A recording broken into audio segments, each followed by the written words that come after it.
with audio. Let me check it to be sure. It's slow response.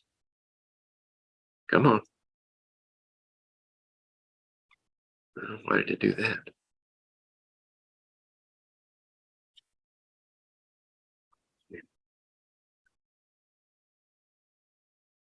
There we go.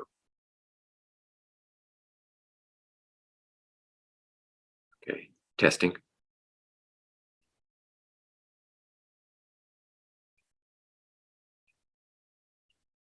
Testing.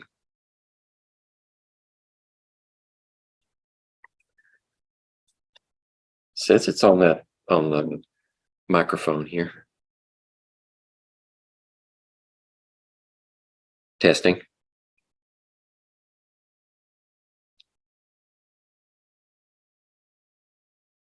Come on.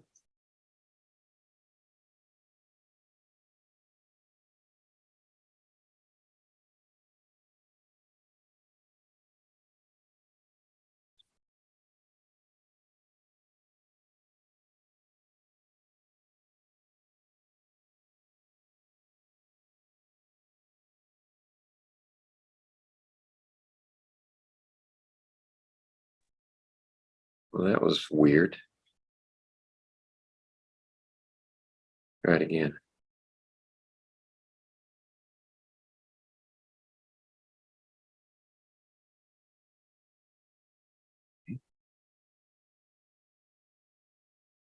Microphone. Microphone. Here it is. Testing.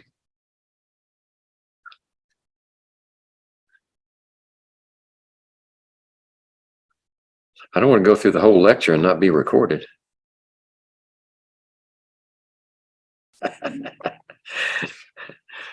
Couldn't have said it better myself. Okay.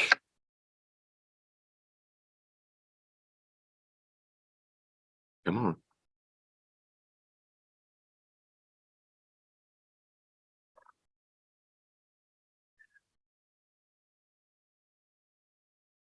Southern must have a really, really slow connection to the internet. It never takes this long at New River. Come on. I want to boost it up. There we go. Okay. What was I going to do? Go back to the browser.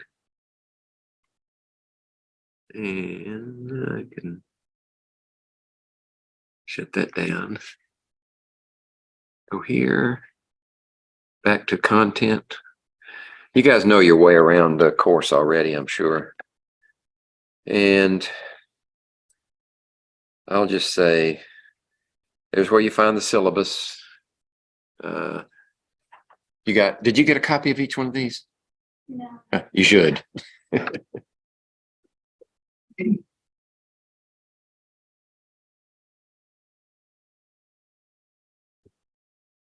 Any certain order?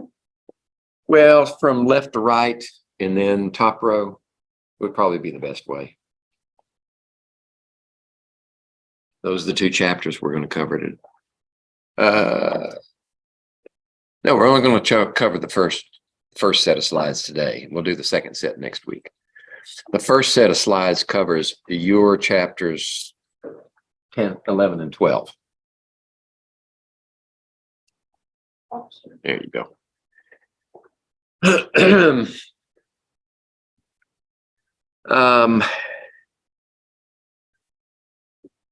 So let's look at, okay, let me go into one of these modules. All right, we've got how many exams? Six exams and no final. There's not enough time for a final. So I'm going to go into exam 2 and look at that one. There's your PowerPoints, video, archived videos as recorded videos, review documents. So that's where you find, that's chapter 12. We're in the second exam section. So you would find the review, you find the keys. The thing about the review documents for this first exam is there are two of them. In my book, they're chapters 10 and my chapter 10 covers your chapter 11 and 12, I think. Yeah. And then my chapter 11 slides and review document covers your chapter 13. Okay. I put a parallel like I did last semester, so you could follow along. And it will have a form that looks like the handout. It'll have a key, right? So that's where you find your key. I didn't give you a key, but I did give you the worked problems, right? My handwritten version of how you solve each problem is there in that stack. And then when we get to the exam, you have the option for this course. I've got exams set up in Respondus Monitor and Lockdown Browser. So if you can't make it to class, then right,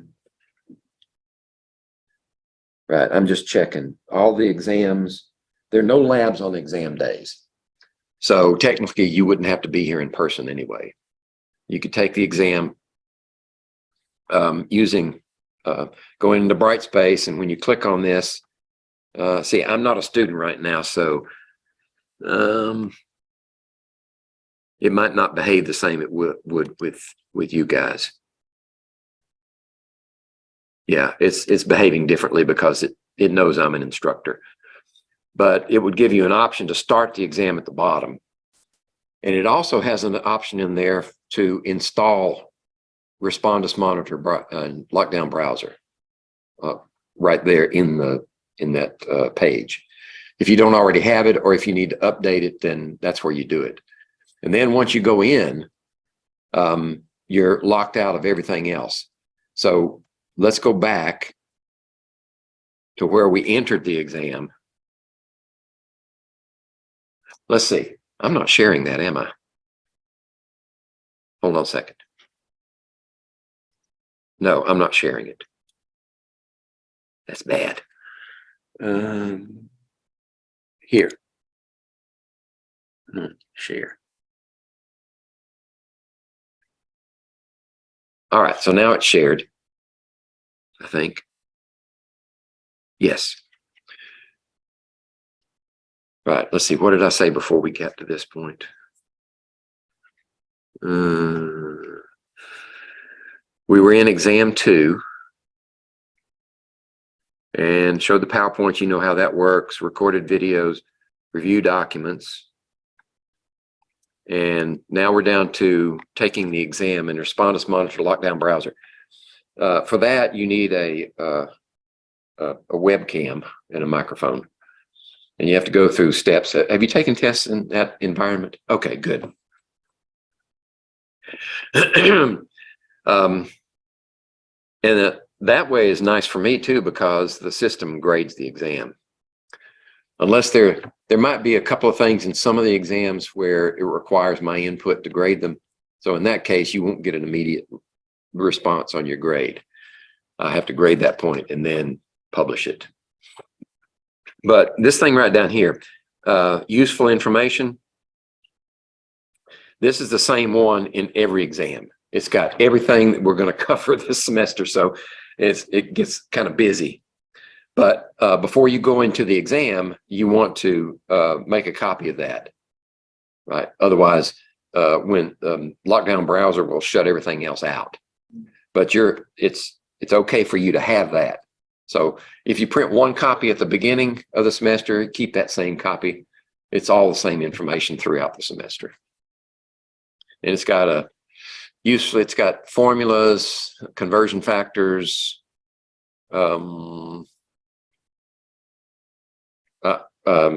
periodic table, and a few other things. Use that on the exam? Yes, yes, you do. Okay, so the only other thing that we need to look at is maybe my schedule. I guess I better call that up so it'll be recorded. Here it is.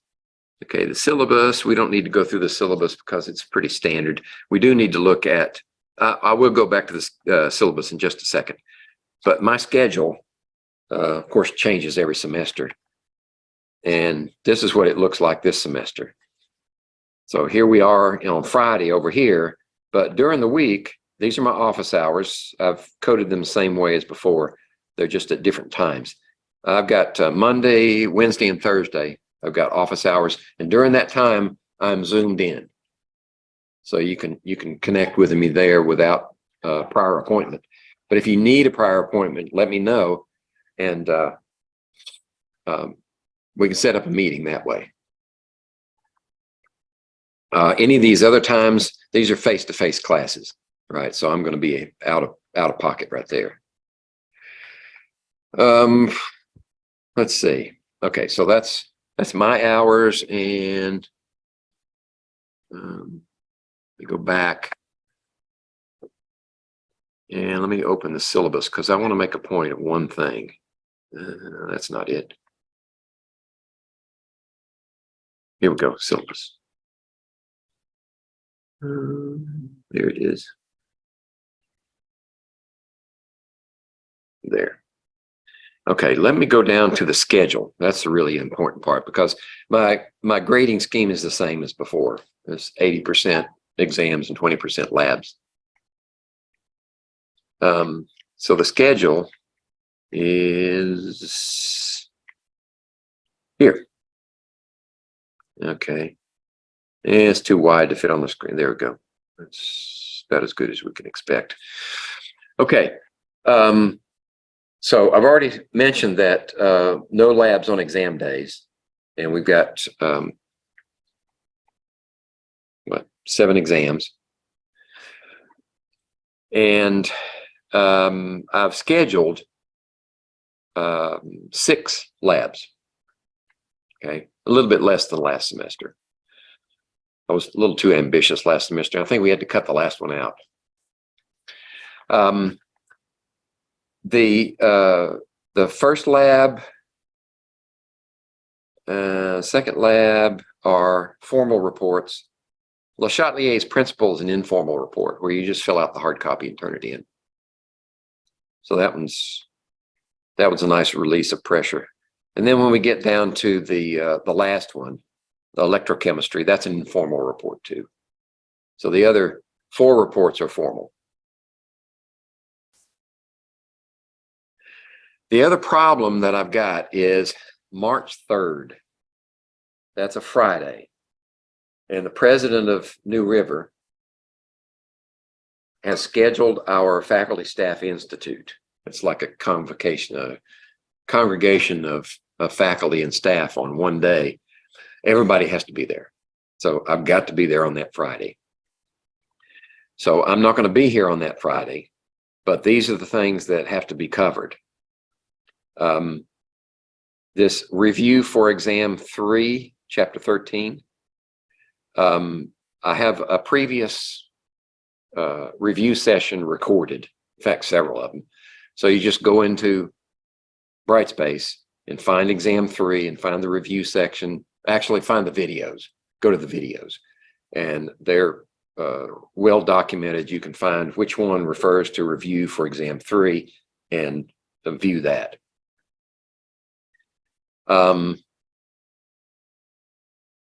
The Le Chatelier's principle, that's one that we're going to have to do using the Brightspace video.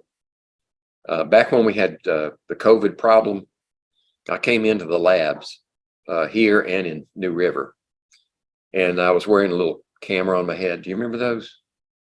And I did the labs and recorded them, and then the students would view them and gather their observations and data from the video and complete the reports. So that's what we're going to have to do for Le Chatelier. There's a video for that. And as we get closer to it, I'll be sure it's in there and available so that we don't have any hiccups, and point it out to you guys later. But this is going to be sort of a virtual on that day. And you don't have to come to college on that day, unless you need the internet connection. If you don't have a good connection at home and you need to come here, you know, but we won't meet in the class that day. And I've already cleared it with the dean. He's okay with it as long as this works. Now, my morning class, I just canceled the whole day, right? They're, I don't want to say they're not as responsible as you guys, but they have a different level of commitment. Let's put it that way. Okay, so that's the only glitch that we're going to have until we get to the end. We're going to have exam 6 on the 28th of April. And we don't have time to do reviews. And right after the exam, we're going to have the last chapter on electrochemistry. We're going to introduce it, but there's no time to review for the exam a week later. So what you're going to have to do is view the Brightspace video on the review of electrochemistry. Okay, and that will prepare you for the last exam on May 5th. The reason I have to do that is because last semester they started, and they're still doing it this semester, they chopped a whole week out of our schedule. They didn't tell us about it till, well, I didn't know about it because I'm an adjunct probably. But I'm sure they have met the requirements for the Higher Learning Commission and our accreditation by making sure that we have the same hours of instruction throughout the semester on this compressed scale. That satisfies the Higher Learning Commission, but it still chops a week out of our schedule, right? And no matter how long we spend in the class, a week is a week. So this is my solution because you need the review, right? But there's no time to do it in class. Okay, and even on those days where we have exams, if you want to take them on Brightspace and Lockdown Browser, I'll be here, and I'll zoom in. And of course, if you're having a problem inside the exam, you can't get out of it to connect with me Zoom on that computer. But if you have a separate computer or your smartphone, you can Zoom to me on your smartphone. And if you have a problem, and talk to me or text me on my phone, some other way of communicating, because that's the way Lockdown Browser is. It just shuts you out of everything. But if you do have a problem, I'm going to be here.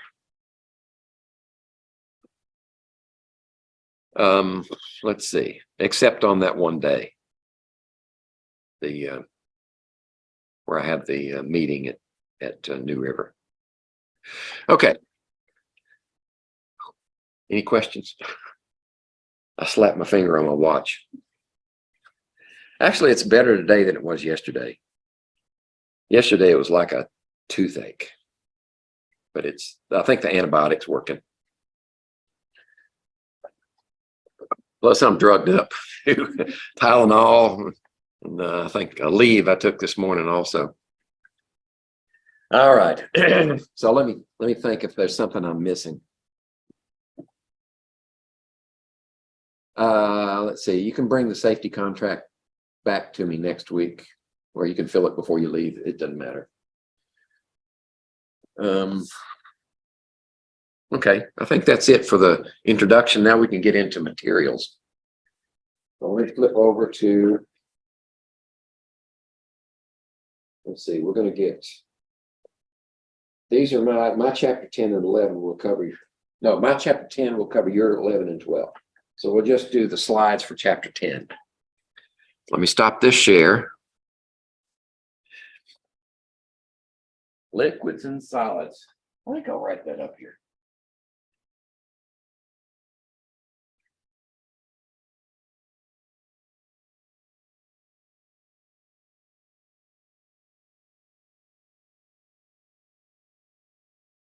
So you may be asking yourself, wait a minute, liquids and solids, that's a physics problem, isn't it?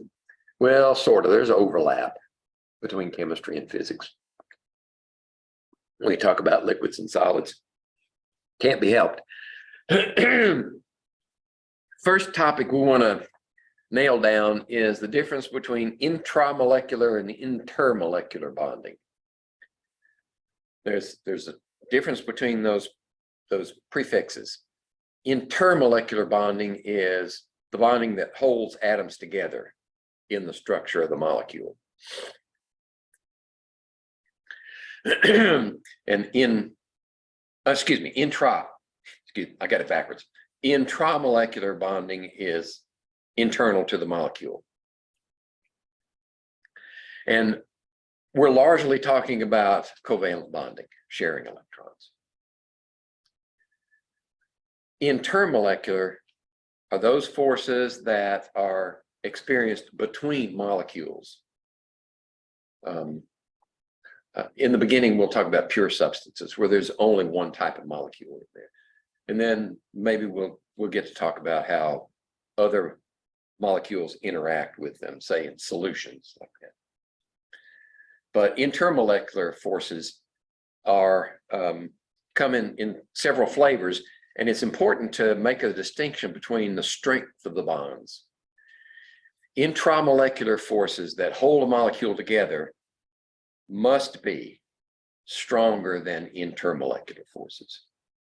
The forces that hold a molecule together have to be stronger than those that attract or repel, attract molecules to one another, because if those intermolecular forces were stronger, they just rip the molecule apart. Okay. So by definition, and by the physical evidence, the intramolecular bonds are stronger than the intermolecular bonds. Okay. Now, there are several forces that we can identify that occur between molecules, the intermolecular forces. The dipole-dipole force, and I think we've got a slide that follows up with an explanation of that. Yeah. It's kind of out of order. It might make more sense if we're going to define what the dipole-dipole force is, and then within that, there's a special case of hydrogen bonding. So this is just like an introductory statement. And then there are London dispersion forces that are weaker than the dipole-dipole forces. So let's move away from that and let's get over to, I think I've got my slides out of order. I'm going to go over to the discussion of the forces themselves. The dipole-dipole forces. What is a dipole? Think of a dipole like you would think of a magnet. Right? Magnets have poles. They have a north and a south pole. So if you have a bar magnet, it has a north pole and a south pole. And if you bring two magnets together, close to one another, if the poles lined up like that, there would be repulsion. Right? But if it's the other way around, if you flip this over and you put the south pole here and the north pole there, you get an attractive force. Well, on the molecular level, it's not magnetism per se that is causing the attraction. It's electrostatics. So one molecule might be slightly positive on one end and slightly negative on the other end, and then its neighbor of the same compound, so to speak, would come in there and it would align this way, and you get attractive forces. So and when we talk about dipoles, we're not talking about forming complete ions where you actually remove an electron or add an electron to a molecule. We're not going that far. In this scenario, we're only slightly redistributing the electron density away from one area and making one side of the molecule a little positive and the other side a little negative. That's the idea behind dipoles. So these molecules, if they have a dipole moment, And that's the definition for it. If there's a separation of charge, so sometimes we draw it like this. In terms of electron density, or how often do the electrons spend, how much time do they spend around one side of the molecule versus the other? We may draw it like this.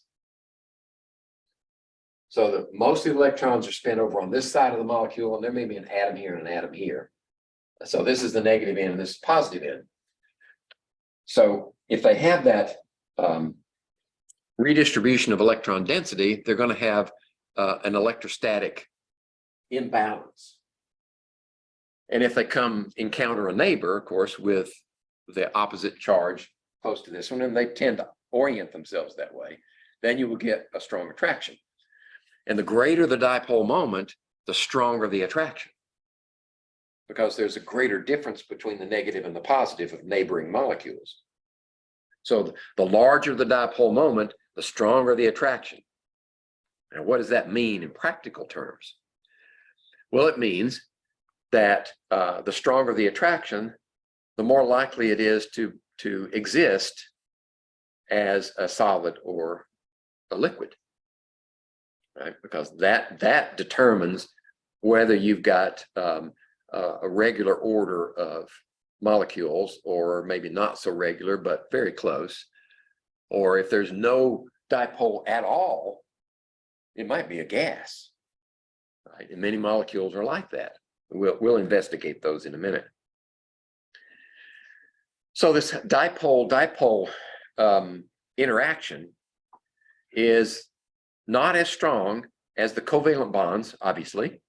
It's not as strong as the ionic bonds either. Yeah, there's something going on out there. They've been doing that all day. So if we had to put them in order, the strength of the bonds, say between two dipoles, the dipole-dipole, let's do it like that, is weaker than the covalent and the ionic. Okay.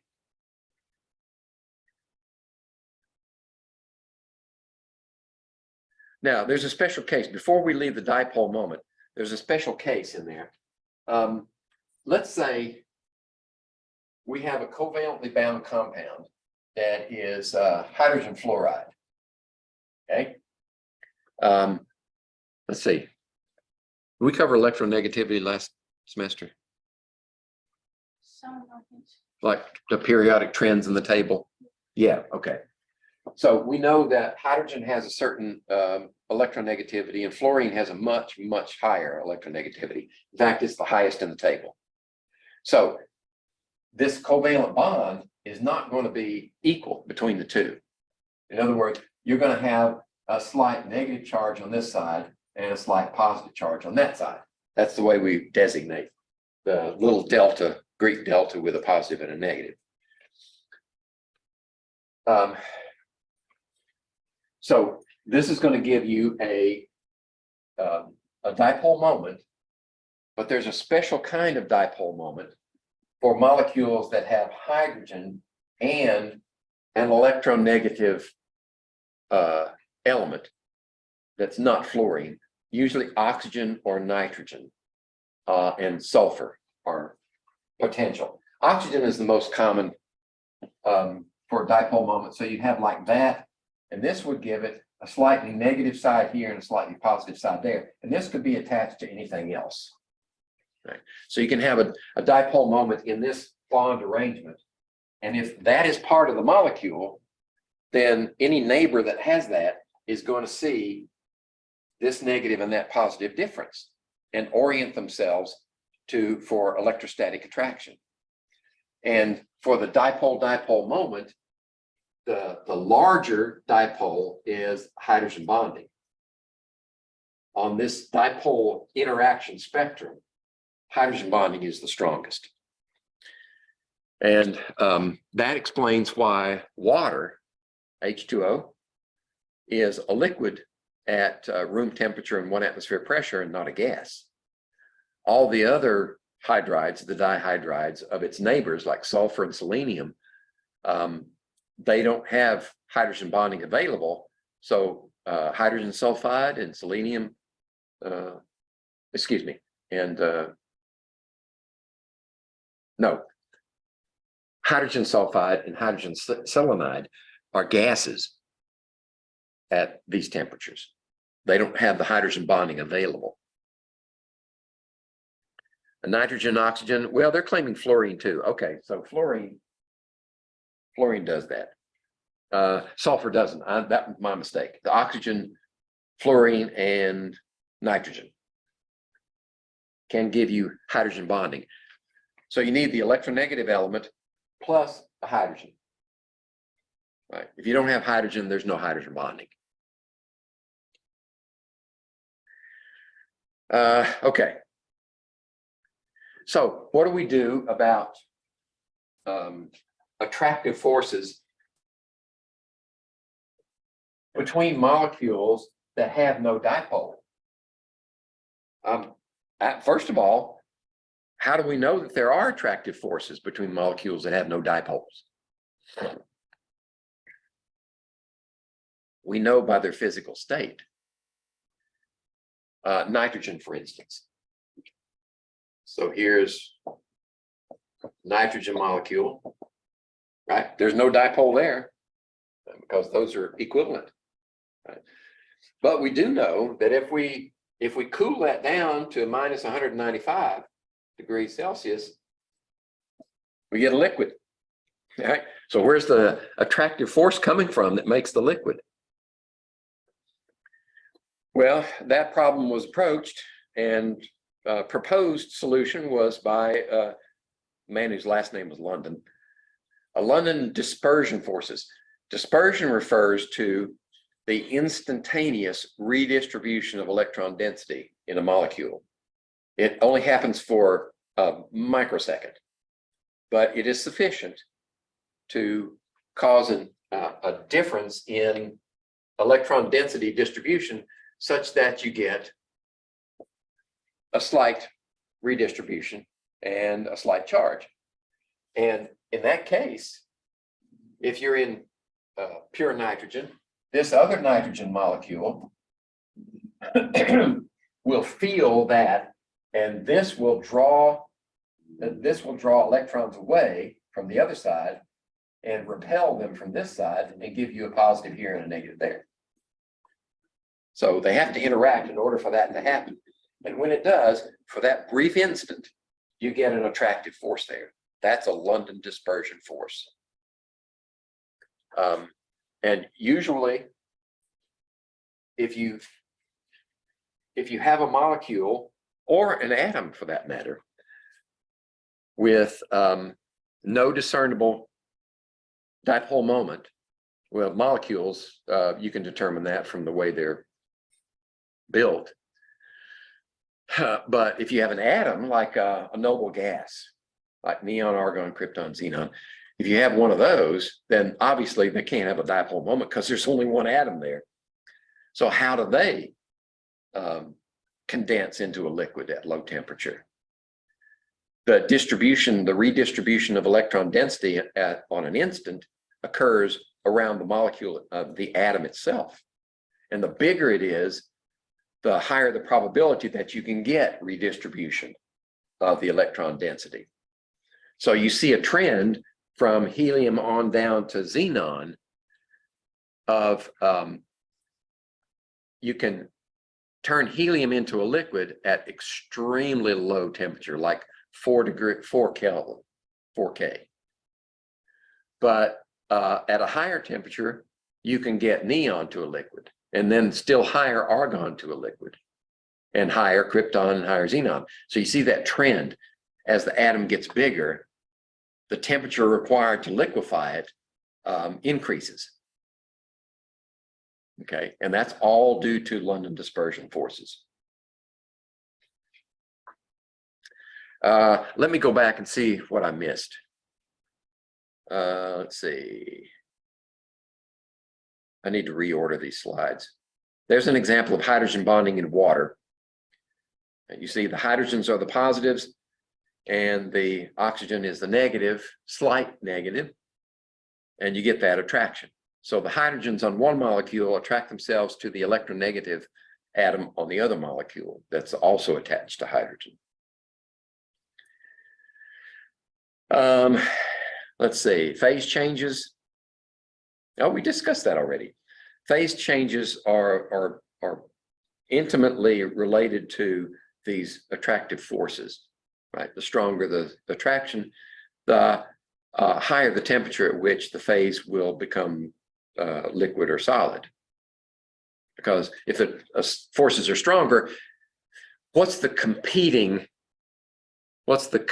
force that would keep them a gas or keep them a liquid from going to a solid or a liquid from a gas? The competing force is kinetic energy, right? If you've got energy in there, what it's doing is it's disrupting those attractive forces, right? So the kinetic energy is a disruptive force, and these dipole moments and dispersion forces are the attractive forces that are trying to hold them together.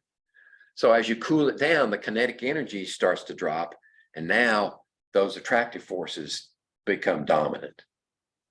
So that's the balancing act in phase changes.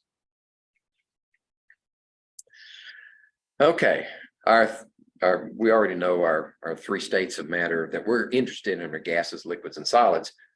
And that's a general representation. Gases, the molecules are really far apart, moving lickety split. They're fast. And then liquids are closer together, but they're not fixed in a lattice. They're not fixed in a network so that they can maintain their shape. But they do maintain their volume. And then solids, of course, are regular structures.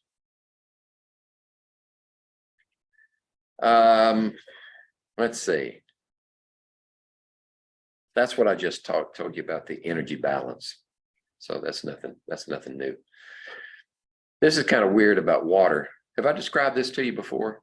The density of water from the gas, of course, it's really tenuous. It's low density.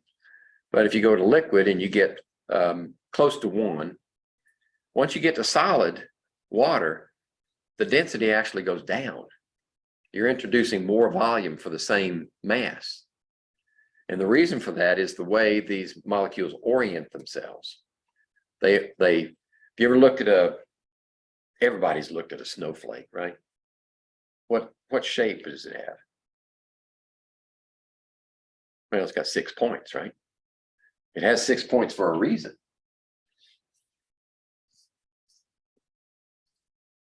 So you have an oxygen here and a hydrogen there, and an oxygen here and a hydrogen there, oxygen, hydrogen. And these are hydrogen bonds.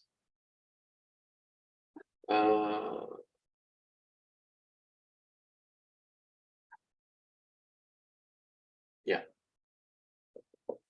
And here, hydrogen bonds.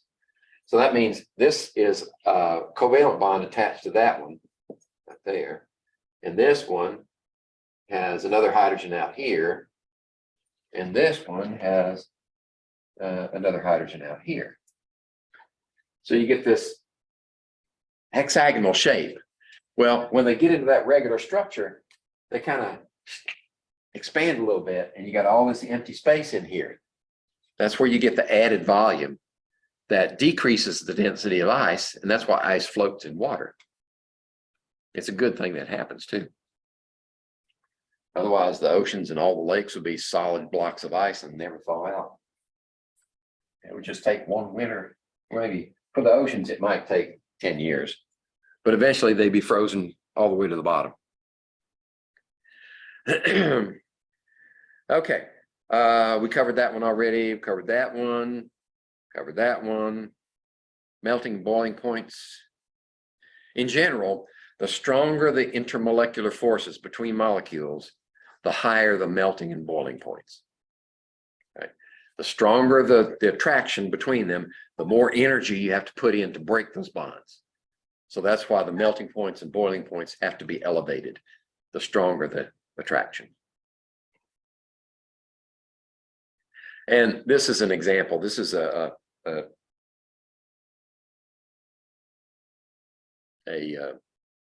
graph showing the relationship of boiling points and elements in periods. Notice that on the bottom one, down here, hydrides of carbon and the carbon group, carbon, silicon, germanium, tin.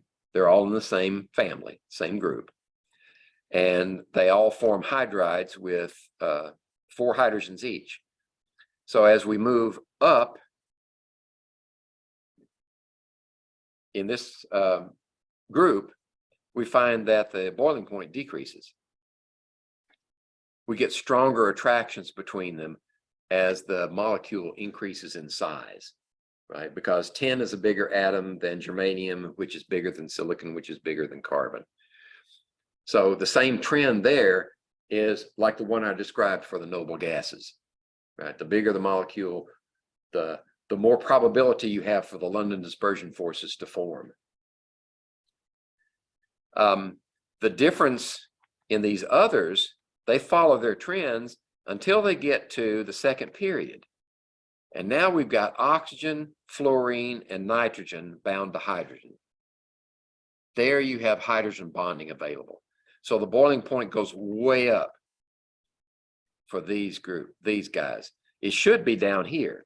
And we use water for an example, right? So here's the trend. It should be going down here. Water should be down here. Water should have a boiling point around 75 or 80 degrees Celsius, minus 75 or 80 degrees Celsius, but it doesn't. Okay, let's see if we can figure this one out. Which molecule is capable of forming stronger intermolecular forces? This one should be fairly easy. If you know anything about the structure of the molecule, and I might add, if I haven't already done this, I guess it bears repeating.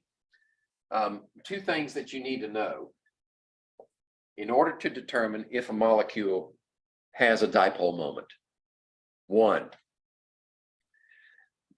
do the bonds in the molecule show a dipole moment for any of them? Right. So for water, for instance, we would have this, that, and the dipole moment would be towards oxygen. We write it like that, with a plus on the end that's partially positive. Okay. First, you have to have polar bonds. Okay. Bond polarity. That's the first condition. Then if you do have bond polarity, then you have to consider the geometry. I feel like I've talked about this before, have I? Don't remember? Okay, I'll say it again then. Bond polarity, then the geometry, right? If this were water, like that and that, right? We did the VSEPR and determined the geometries. I remember that. If this were the case, then the dipole moments would cancel out because they were equal and opposite. And this would be a non-polar molecule, but it's not. Water is bent, right? Because it's what? It's got 2 lone pairs up here. So its electronic geometry is tetrahedral, but its molecular geometry is bent. So the composite, the vector added dipole moment for the molecule is like this. So the geometry says that with the polar bonds and the geometry, water is a polar molecule. And you can do that with any molecule. So nitrogen, right? We know nitrogen is like this. That's got to be nonpolar. So the only forces that has available to it, the intermolecular forces, are the London dispersion forces. Whereas water has hydrogen bonding. So water is going to have the stronger intermolecular forces, much, much stronger.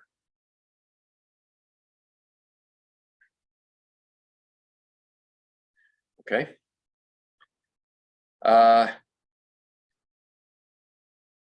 Okay, here's a case where we have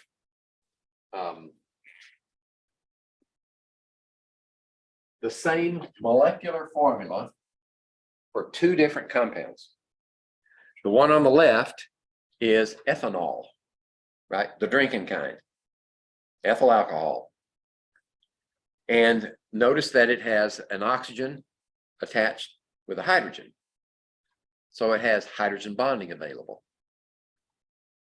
Whereas the one on the right is the same formula, but it's arranged differently. It has oxygen in the middle attached to carbons on either side. So the bonds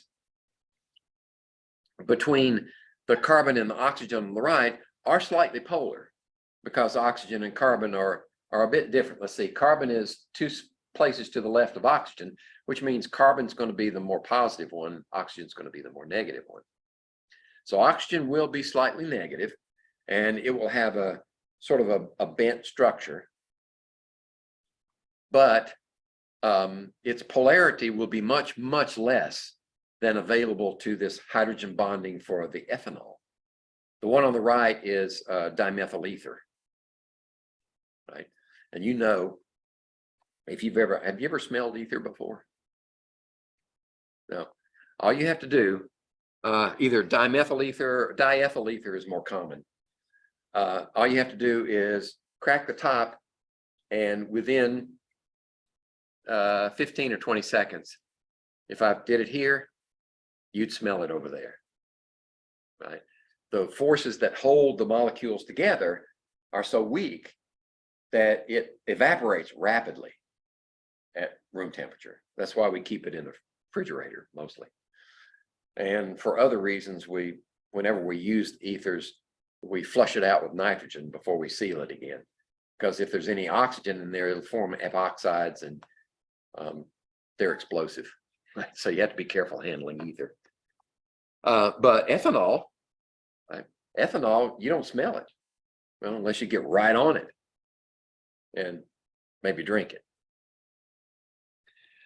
But they have, the difference there is when you compare their Lewis structures and the ability for ethanol to hydrogen bond and the inability for ether to hydrogen bond, means that ethanol is going to have the higher boiling point.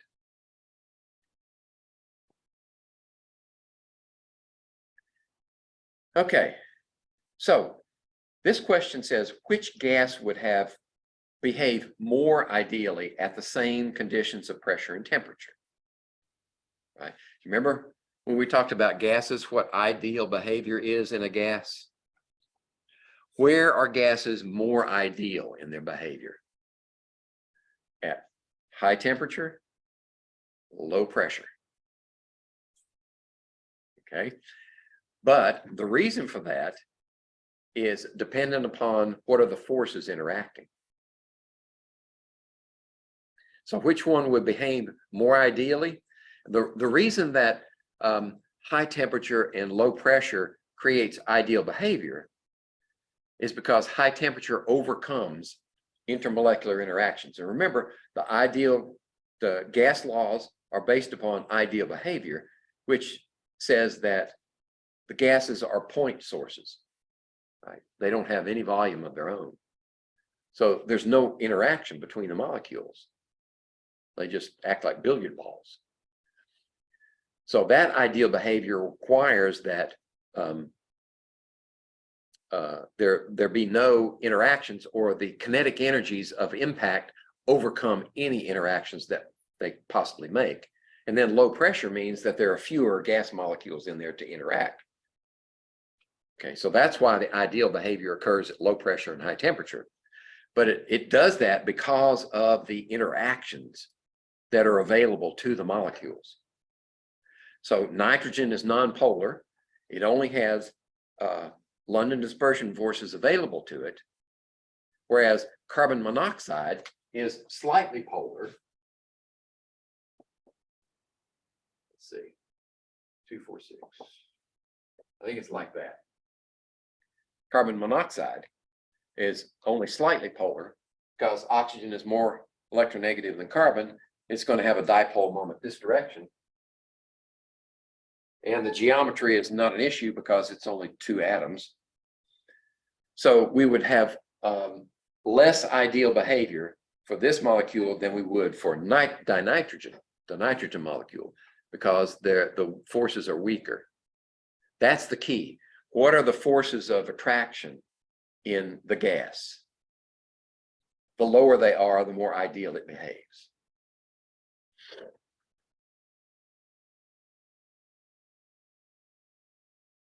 Oh, and I got a description there. That's good. Okay, how about liquids? What is it about liquids? Well, they generally have low compressibility. We used to say no compressibility, but that statement was negated when density measurements were made for water at 2 miles down in the ocean. You go down 2 miles and you find that the density of water down there is higher, much higher than it is at the surface. And it's attributed, and they accounted for salinity, right? Salt water is denser than fresh water. That's why when you go to Great Salt Lake or the Dead Sea, you float really high, right? I've seen pictures of people floating in the Dead Sea over in Israel, and got about that much of them underwater, and the rest is above water. So salt water is denser, and they had to compensate for that effect when they measured the density of water in the ocean. But with that compensation, they found that the water is compressible. Right? So liquids are compressible. They're just not very compressible, low compressibility. They're not rigid, right? They don't hold their own shape. They're relatively high density as compared to gases. Their density is closer to the solids of that material. If you cool it and convert it into a solid, their densities will be similar. They have this characteristic called surface tension. And what it does is it keeps the liquid from spreading further. It holds the liquid together. And it's largely due to these intermolecular forces. If you have the surface of the liquid here, then, and below also you have, that looks regular, but it's not supposed to be. Then you got interactive forces between these molecules going in all directions, in actually 3 dimensions. I can't draw these. But here you've only got the forces acting in those directions, and you have, so to speak, an availability. The forces that are distributed among the molecules are stronger up here because there's nobody to interact with on top. So the strength of those forces distributed over the surface of the liquid cause it not to be, it doesn't want to be pulled apart. The stronger the interactive forces, intermolecular forces at the surface are stronger than they are in the rest of the liquid because of the available molecules in their vicinity. They've got the same force available, it has to be distributed over fewer molecules. So there are creatures, most insects predominantly, that use this surface tension to walk on water. I've seen it. The water has to be relatively still, but they still do it. I think one of them, they call them a water skimmer. And it's got its feet spread out like this, and you can see the dent in the water where his feet are. So he's compressing the water, and it's pushing back, and he uses that force to suspend himself on the surface. And I think his legs spread way out to distribute the weight over. If you pulled them all together like this, he'd probably go right through. So surface tension is characteristic of liquids. Those liquids that have large intermolecular forces tend to have high surface tension, like water is one of them. Right? You can, and I've done this before as a kid, when somebody introduced this concept to me for the first time, I went out and I said, huh, is that true? So I went out and proved it. You take a needle, a small needle, And you go right down to the water surface as close as you can get, turn it loose. If it doesn't plop too hard, it'll sit right on the surface of the water, suspended there by the surface tension.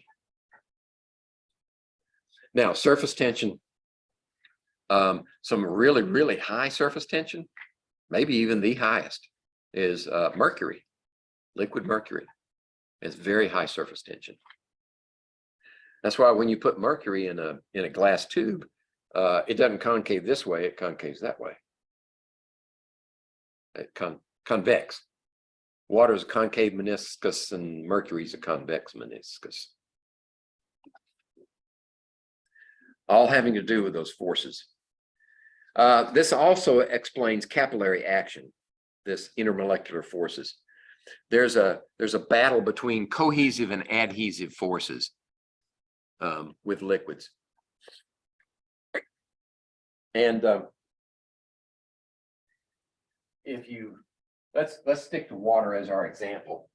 If you have a container of water and you put a tube in it like this, that's pretty big around, then the water is going to stay pretty much right there.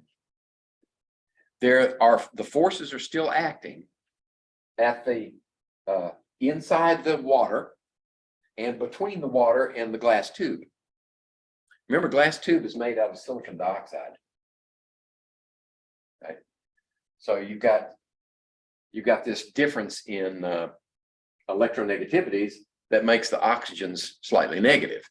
So they're going to have an attractive force, an adhesive force between the glass and the water. So that's trying to pull the water to itself. And you also have competing cohesive forces between the water molecules. They're in competition. Well, when the tube is wide, there's not as much area around here for the adhesive forces to have much of an impact. But when you shrink the tube down to just a capillary, really narrow tube, now you've got some cohesive forces still acting, but the adhesive forces are exponentially greater because there's more tube surface area by comparison. The ratio is different, a higher ratio of adhesive forces. And that's why in a capillary tube, the water will rise up through what we call capillary action. And it'll rise up far enough to where the adhesive forces are balanced by the cohesive forces plus the mass, the forces due to gravity. So you get that balance. So that's why the narrower the tube, the higher the liquid will rise. Now, some liquids, if they have virtually no attraction to the tube, you won't see any capillary action at all. And that's one of the reasons that, not the only, but one of the reasons that mercury is used in thermometers and barometers, because it's not attracted to glass at all. That's why the meniscus is this way, because it's not pulled by the glass at all. So, and that's good, because you don't want those forces interfering with your measurement of temperature or your measurement of air pressure in the barometer.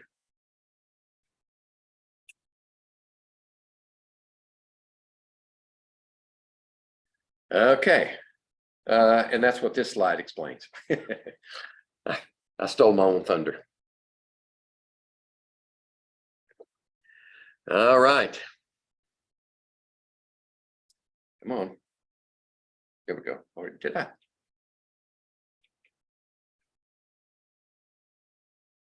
Oh, okay. Cohesive forces win in this scenario where mercury is in glass. Now, the effect will change depending on what the capillary is made of. Right? We're using glass here, but you could use a tube that had no cohesive interaction with water whatsoever. And sometimes we do that, make it out of some sort of polymer.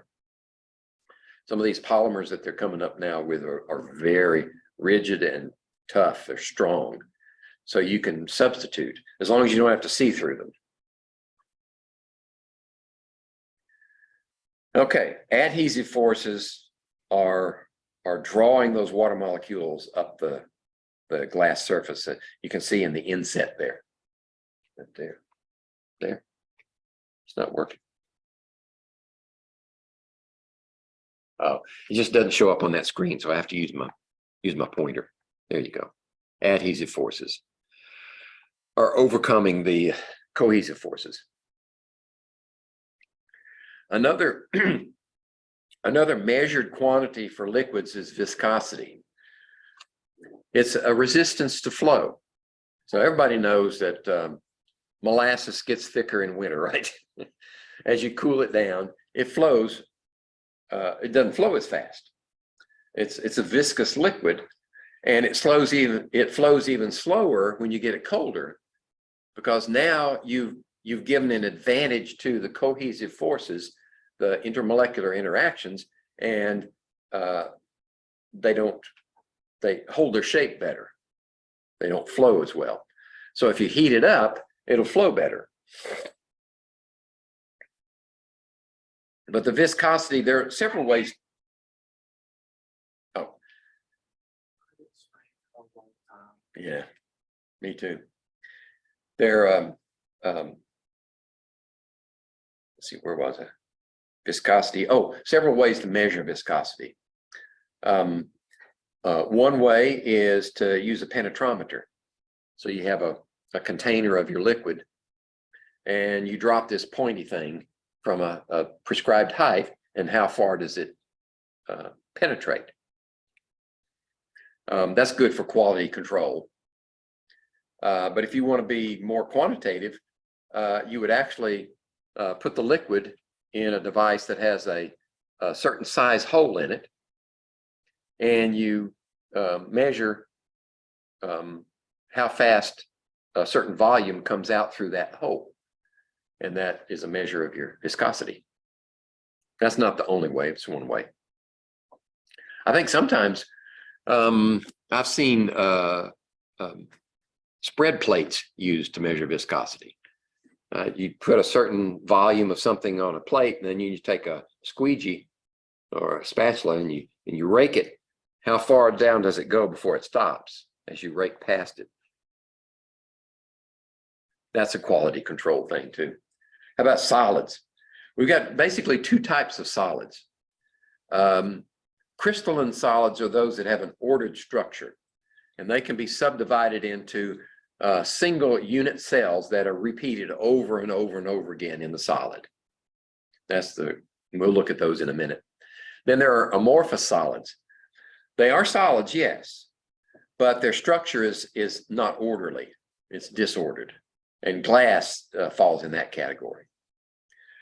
In fact, glass is, by some researchers, considered a supercooled liquid.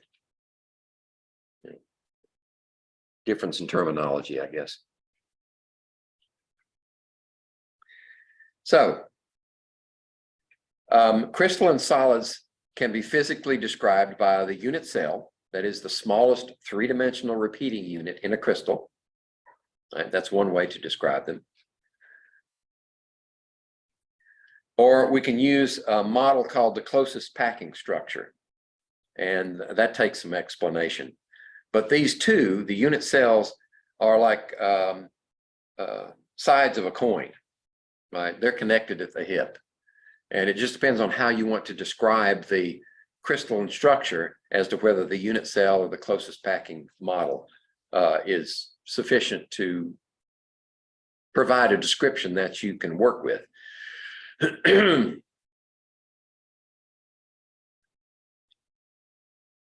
Okay. These are some unit cells. They're not the only ones that are available, but they're, notice up and down vertical, these are the same. This is the same simple cubic cell. This is what it actually, space filling model. This is actually what it looks like in reality, if you could get down small enough to see it.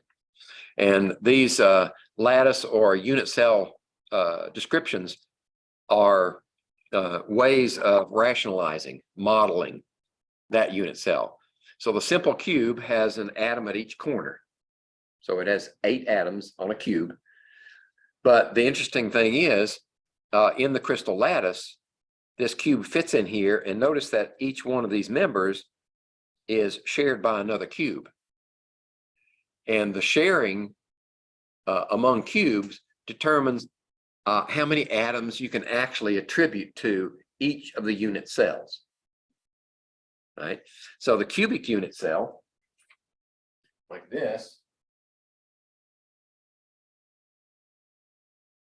and the simplest way to visualize these structures is to use metals. Just individual atoms of metals works best.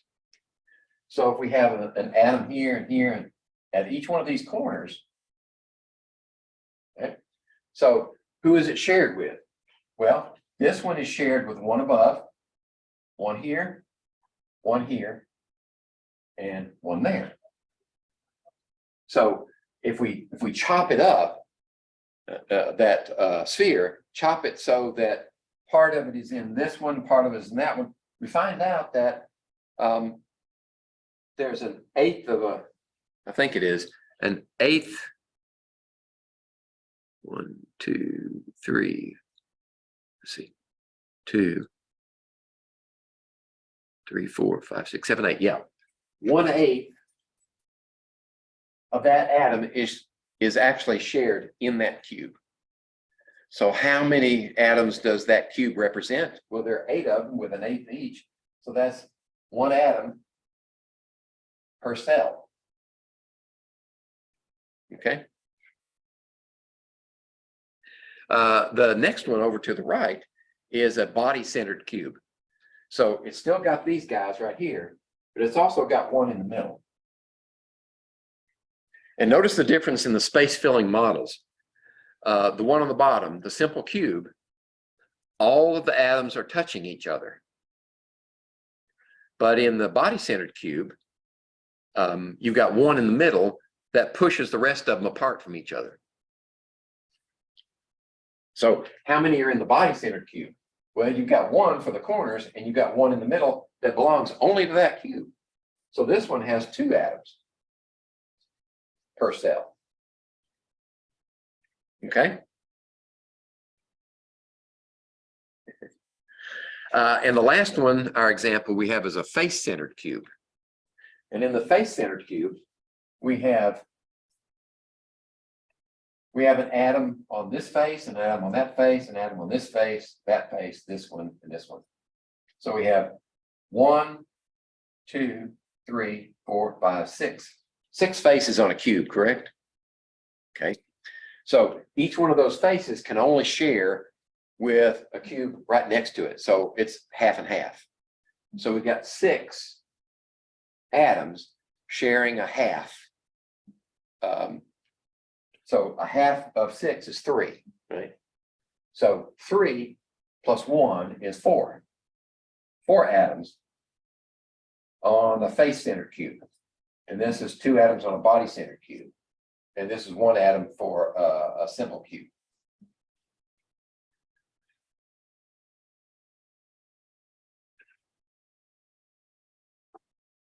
If this is giving you trouble, you're not alone. I've been looking at this stuff for years, and I still have trouble with it. But there are other unit cells that are described, right? But these are the most common, and for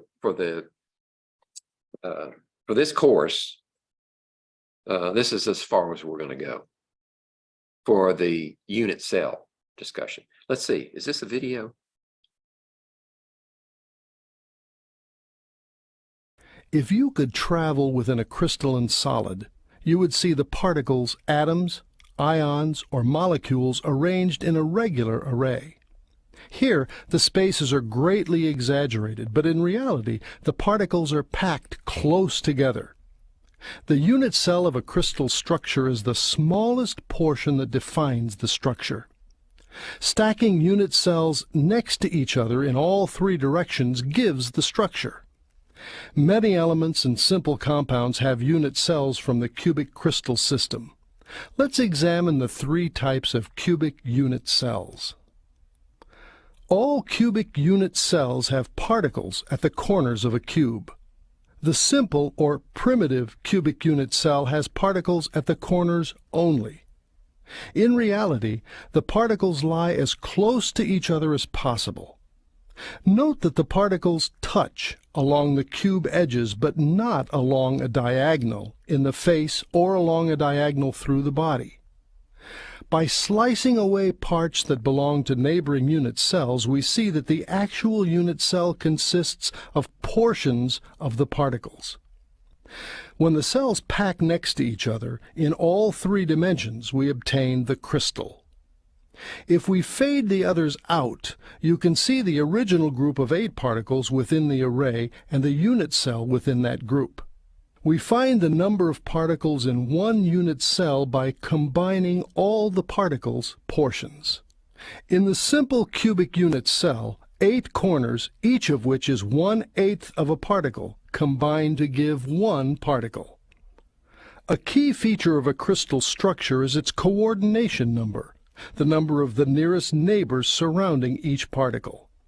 In a simple cubic array, any given particle has a neighboring particle above, below, to the right, to the left, in front, and in back of it for a total of 6 nearest neighbors. The body-centered cubic unit cell has a particle at each corner and one in the center, which is colored pink to make it easier to see. With full-size spheres, you can see that the particles don't touch along the edges of the cube, but each corner particle does touch the one in the center. The actual unit cell consists of portions of the corner particles and the whole one in the center. 8/8 give 1 particle, and the one in the center gives another for a total of 2 particles. In this tiny portion of a body-centered cubic array, you can see that any given particle has 4 nearest neighbors above and 4 below for a total of 8 nearest neighbors. The face-centered cubic unit cell has a particle at each corner and in each face, which are colored yellow here, but none in the center. The corner particles don't touch each other, but each corner does touch a particle in the face, and those in the faces touch each other as well. The actual unit cell consists of portions of particles at the corners and in the faces. 8/8 at the corners gives 1 particle, and half a particle in each of 6 faces gives 3 more, for a total of 4 particles. In this tiny portion of a face-centered cubic array, notice that a given particle has 4 nearest neighbors around it, 4 more above and 4 more below for a total of 12 nearest neighbors. Stacking spheres shows how the 3 cubic unit cells arise. Arrange a layer of spheres in horizontal and vertical rows. Note the large diamond-shaped space among the particles. Placing the next layer directly over the first gives a structure based on the simple cubic unit cell. Those larger spaces mean an inefficient use of space. In fact, only 52% of the available volume is actually occupied by spheres. Because of this inefficiency, the simple cubic unit cell is seen rarely in nature. A more efficient stacking occurs if we place the second layer over the spaces formed by the first layer, and the third layer over the spaces formed by the second. That simple change leads to 68% of the available volume occupied by the spheres and a structure based on the body-centered cubic unit cell. Many metals, including all the alkali metals, adopt this arrangement. For the most efficient stacking, shift every other row in the first layer so the large diamond-shaped spaces become smaller triangular spaces, and place the second layer over them. Then the third layer goes over the holes visible through the first and second layers. In this arrangement, called cubic closest packing, spheres occupy 74% of the volume. Note that it is based on the face-centered cubic unit cell.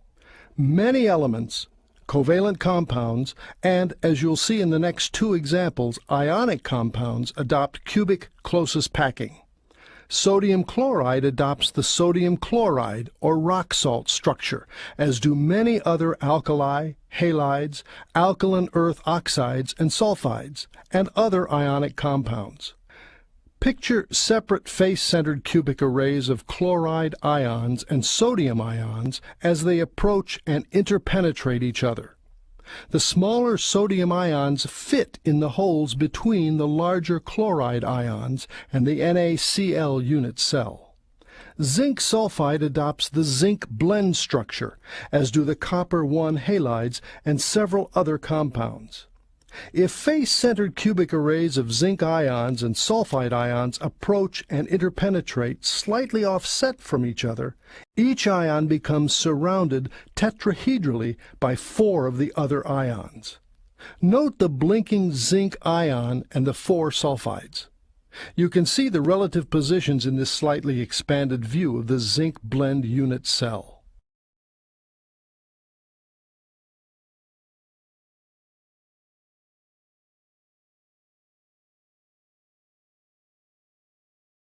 All right. Okay. So now let's pause for just a minute to look at how some of these dimensions are actually determined, analyzed in reality, through a process called X-ray diffraction. The crystal can refract light of the X-ray wavelength, and you can detect the angle of refraction and deduce the distance between the layers. And that's where we use the Bragg equation. This equation is n is an integer, right? And it depends on which let's see, my mind's gone blank. Which harmonic of the wavelength we're using. So the fundamental will be 1, n would be 1. 2 is just a multiplier, and d is the distance between the atoms in the crystal. Then theta is the angle of incidence and reflection. So the angle is going to be, have you had physics, had optics before? Okay. When we say angle of incidence and angle of reflection, the simplest way to view it is using a mirror. So if we have a mirror here, right, and we have an incoming light beam represented by this ray, this is called ray tracing, then it will bounce off of that mirror. Well, the law of reflection says that the angle between the normal to that surface, right, this is right angles, this angle is the same as the reflecting angle. They're identical. So the angle of reflection, the angle of incidence equals the angle of reflection. And that's what that theta is there. We can measure the angle. We adjust the angle of the X-ray source against the crystal, and then we measure it coming out this other side.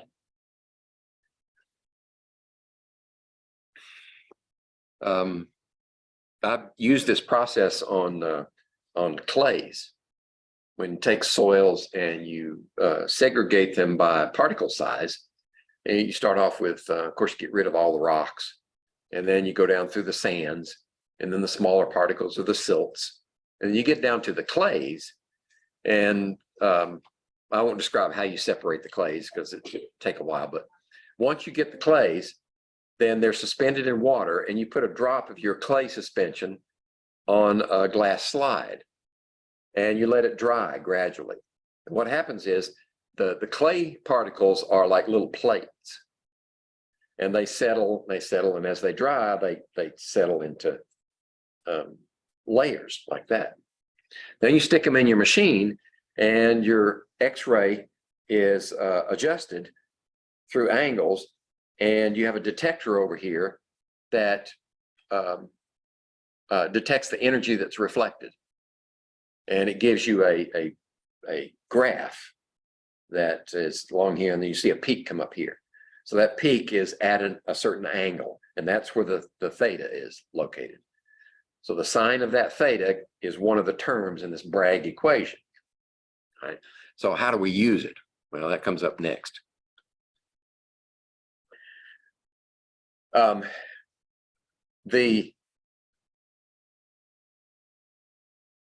strength of the signal that comes out at that particular angle is due to that process of constructive interference. Have you heard of that before? Okay. It's characteristic of any wave nature. In this case, light. When light behaves as a wave, we see we can represent it as a sine wave like that. If you combine two sine waves that are in step like this, then the summation of the two is bigger, like that. That's constructive interference. And we see that in an increase in energy that's detected from the reflected light.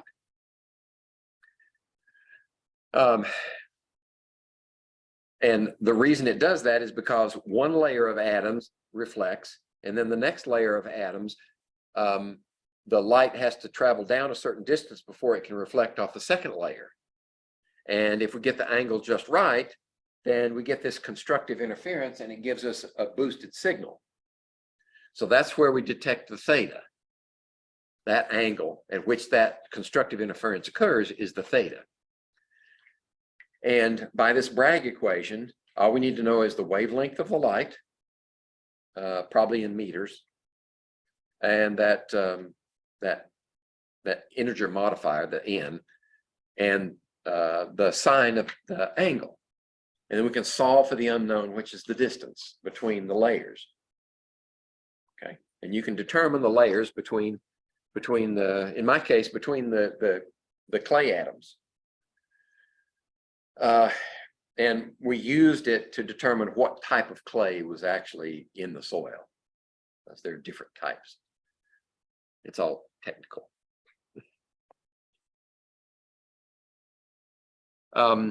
You can also use X-ray diffraction, and Bragg's equation can work in 3 dimensions as well as in 2 dimensions. It's just a lot more complicated.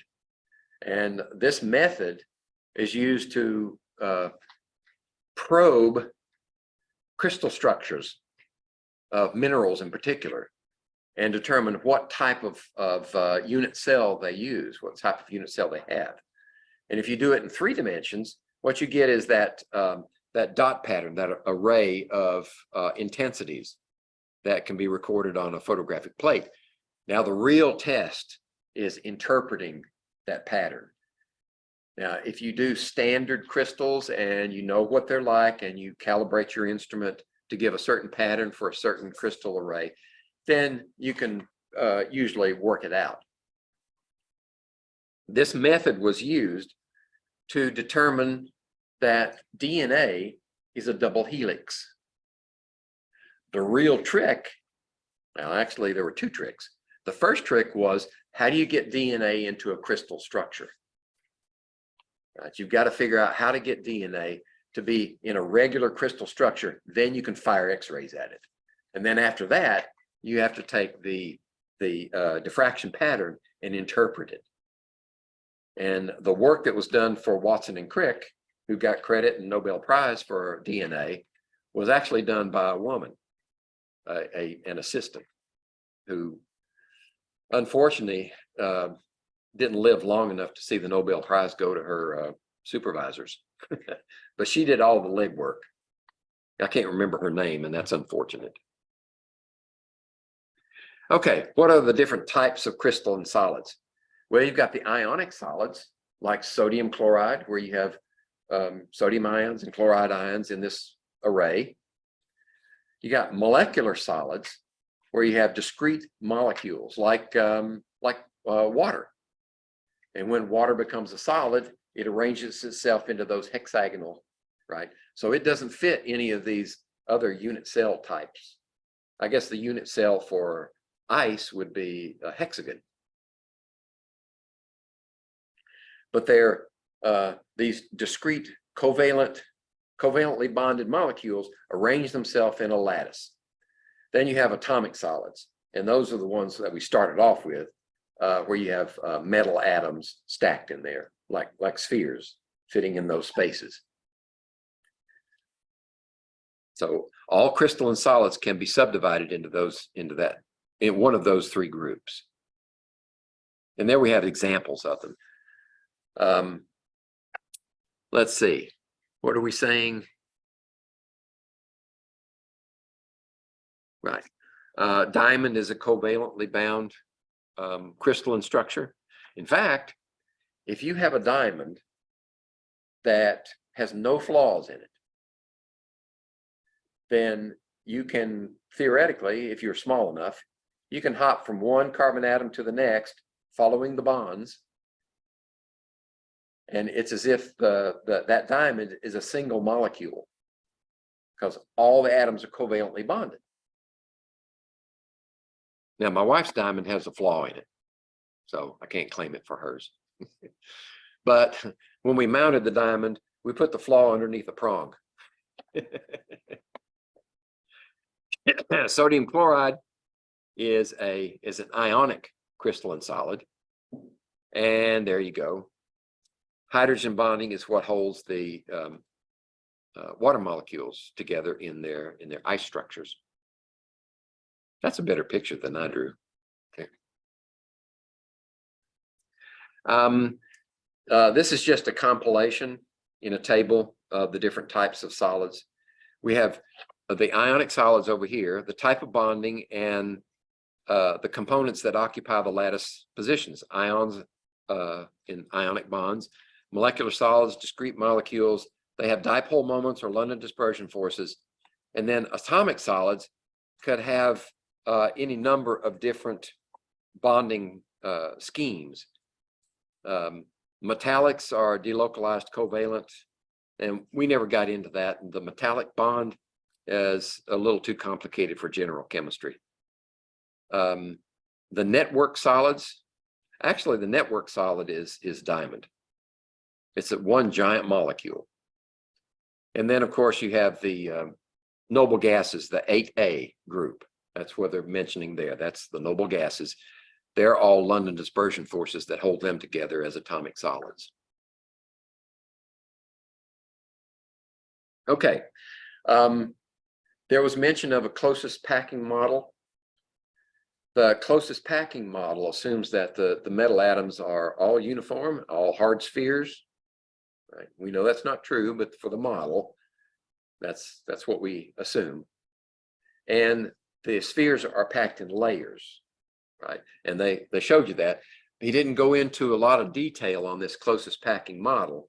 So that's what we're going to do now. And I've got another video that should help understand it. The three-dimensional modes of packing can be easily understood by dividing the whole process into 3 steps. Close packing of spheres in one dimension. In one-dimension close packing, there is just one way of arranging the spheres. Here, the spheres are arranged in a row touching one another. As a result, each sphere is in contact with 2 neighboring spheres. Thus, in one-dimensional close packing, the coordination number is 2. Close packing of spheres in 2 dimension. Close packing structures in 2 dimension can be generated by stacking rows of one-dimensionally closed packed spheres, one above the other. This can be done in 2 ways. square close packing, and hexagonal close packing. Square close packing. In this type of packing, the second row of spheres is placed in contact with first row in such a way that the spheres of the second row are placed exactly above the spheres of first row. In such an arrangement, the spheres are aligned horizontally and vertically such that each sphere is in contact with 4 other spheres. So, the coordination number is 4. If we call the first row as A-type row, the second row being exactly same as the first row, so it is also called as A-type. If we keep on placing such similar rows one above the other, then such an arrangement is known as AAA type of arrangement or square packing. Hexagonal close packing. In this type of packing of spheres, the second row of spheres is placed in a staggered manner such that the spheres fit in the depressions of the first row. If we call the first row as A-type, then as the second row is different from the first row, it can be called as B-type. Now, if we place a third row above the second row in the similar manner, we will observe that the third row spheres are aligned with those of first layer, and each sphere is in contact with 6 other spheres. So, the coordination number is 6. Similarly, on placing the fourth layer, we will observe that the fourth row of spheres are aligned with those of second layer. Hence, this type of arrangement is known as ABAB type of arrangement or hexagonal close packing. If we compare square close packing with hexagonal close packing, we will observe that empty spaces are less in hexagonal close packing than compared to square close packing. Now, what are these empty spaces and what role do they play in packing efficiency? The empty spaces in between the spheres are known as voids. These voids are responsible for decrease in packing efficiency of the solid crystal. More the number of voids, less is the packing efficiency of the crystal. Now, you must be wondering what is meant by packing efficiency. We have discussed about this in later part of the section. Now let us study about close packing in 3 dimension. 3-dimensional close packing from 2-dimensional square close packed layers. This type of packing is obtained by placing 2-dimensional square closed packed layer above the first one, such that the spheres of the second layer are exactly above the spheres of the first layer. In this arrangement, the spheres of both the layers are perfectly aligned horizontally and vertically. On arranging layers one after the other in this pattern, we will observe that each sphere is in contact with 6 other spheres. 4 from the same layer, 1 from the layer above, and 1 from the layer below that sphere. So, the coordination number is 6. If we call the first layer as A-type, and since all the layers are also of the same type, this kind of arrangement is known as AAA type of arrangement.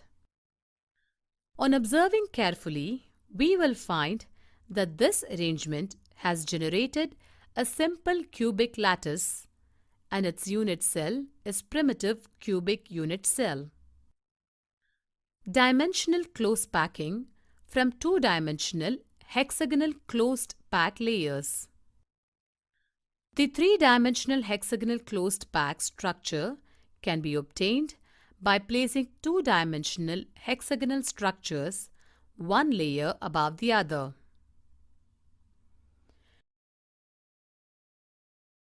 Placing second layer over the first layer. Let us take a two-dimensional hexagonal closed packed layer A. Notice this layer has triangular voids. Place a similar closed packed layer in such a way that the spheres of the second layer are placed in depressions of the first layer.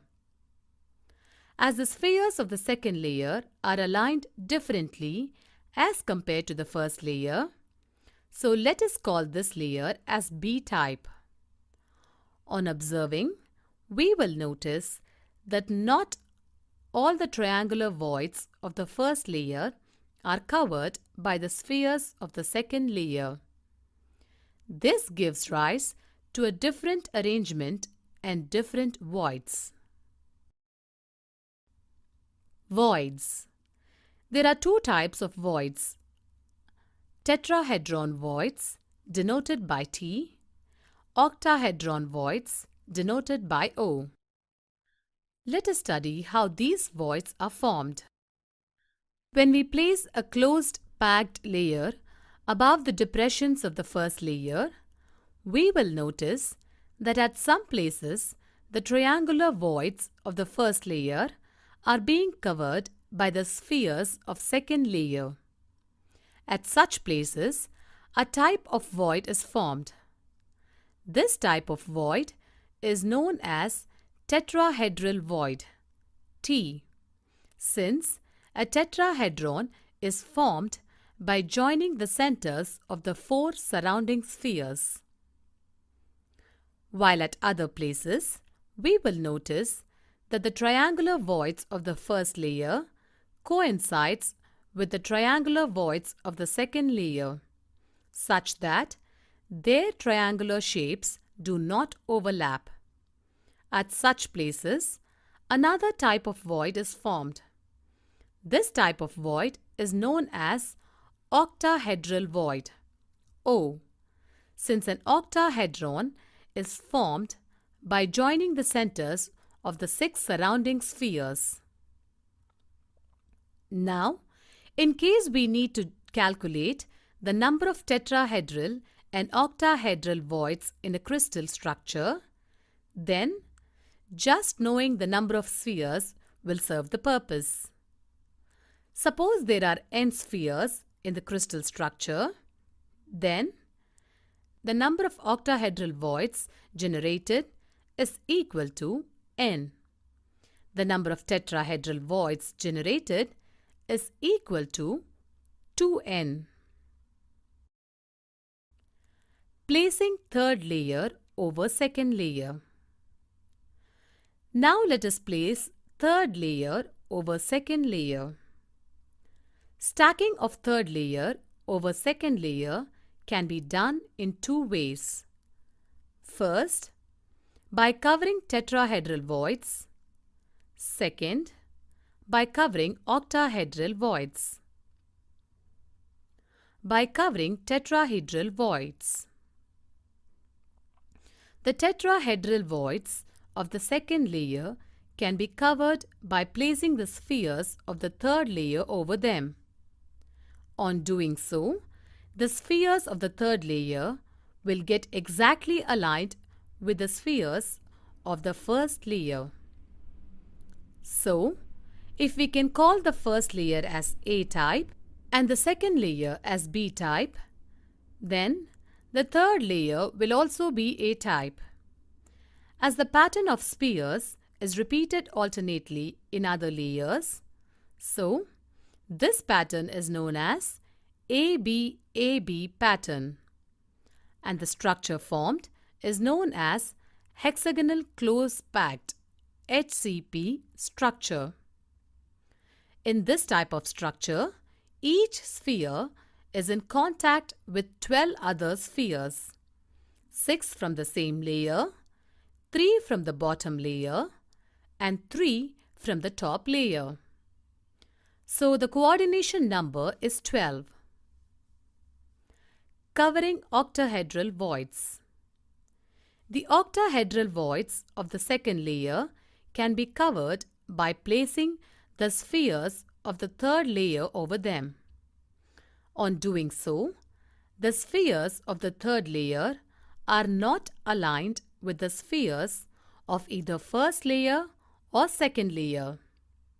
So, if we call the first layer as A type and the second layer as B type, then this third layer will be C type. Now, if we place the fourth layer over the octahedral voids of the third layer, then the sphere gets aligned with the spheres of the first layer. Thus, this pattern is known as ABC type, and the structure formed is known as cubic close-packed CCP or face-centered cubic FCC structure. In this type of structure, each sphere is in contact with 12 other spheres, 6 from the same layer, 3 from the bottom layer, and 3 from the top layer. So, the coordination number is 12.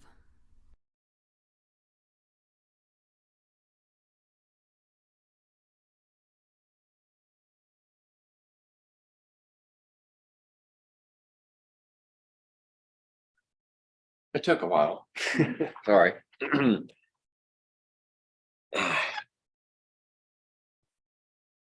three-dimensional. We've done that before. So what I was hoping was that that description would make the subsequent slides a little easier to understand. With this ABAB packing, referred to as hexagonal closest packing, the unit cell is hexagonal in shape. With the ABCA closest packing, you get a face-centered cubic unit cell. So I'm thinking that this hexagonal unit cell doesn't have a representative in those three earlier unit cells that we studied. This is a separate one.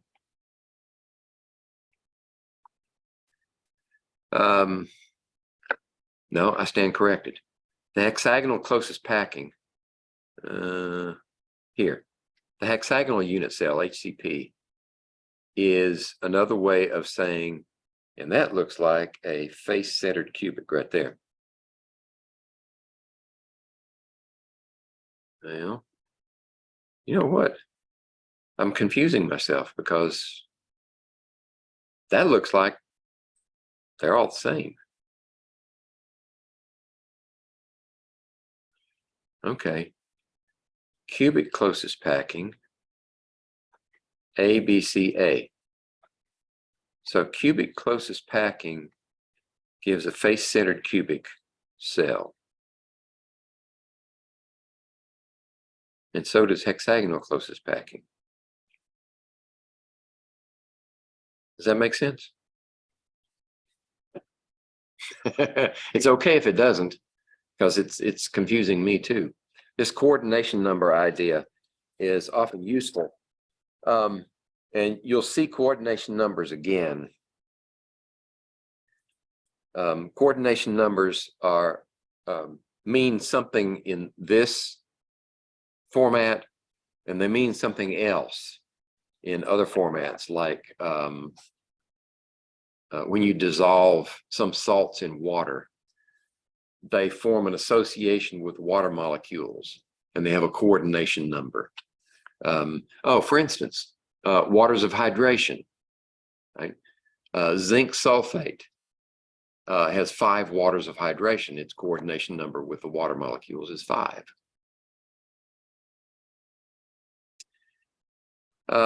So how about the net number of spheres in a face-centered cubic unit? Oh, we've already done that. Yeah, we did that one. Right, and the calculation gives us 4. That, I think, is more useful. If you know the unit cell, this type of information can help you calculate things like crystal density. Okay, we did this one already. The simple cubic is 1, and the face-centered cubic is 4. And this one was 4. Yeah, okay, that's fine. It doesn't do the body-centered. That was 2.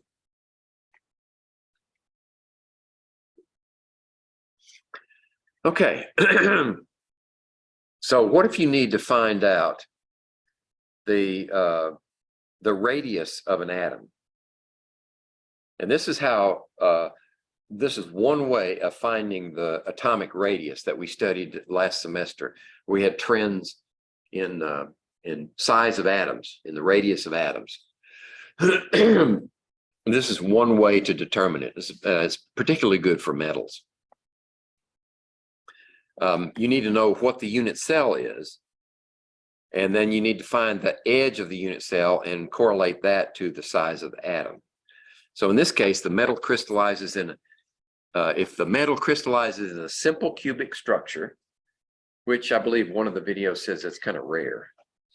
But anyway, if it does, then the radius of the atom is related to the length of the edge of the cell by 2 times r, because both of those atoms in the cube right here, if this was just a cubic, these two would be touching each other if it was a simple cube.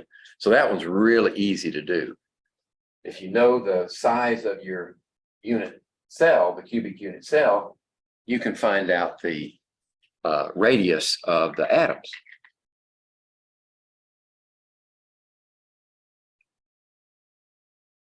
If you have a face-centered cubic, like this one, okay, it's a little more complicated. And I had a handout, but we never really used it. It shows the geometry of calculating these values. So what you have with a face-centered cubic structure like this, if you want to find the length of the edge and relate it to the radius, it's related by the radius of the atoms times the square root of 8. Seems like it's easier just to memorize it. If you have a body-centered cubic, like you have one in the middle, and then the corners occupied by similar atoms, then the length of the edge is related to the radius of the atoms times 4 divided by the square root of 3. That's a body-centered cubic. All these relate the length of the edge on the cube with the radius of the atoms.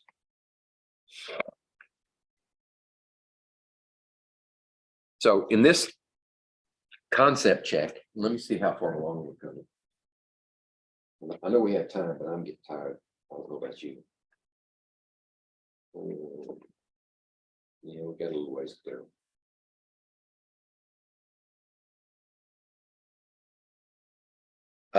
You can use this information to determine the density of the silver metal. If we know that it is a cubic closest packed structure, and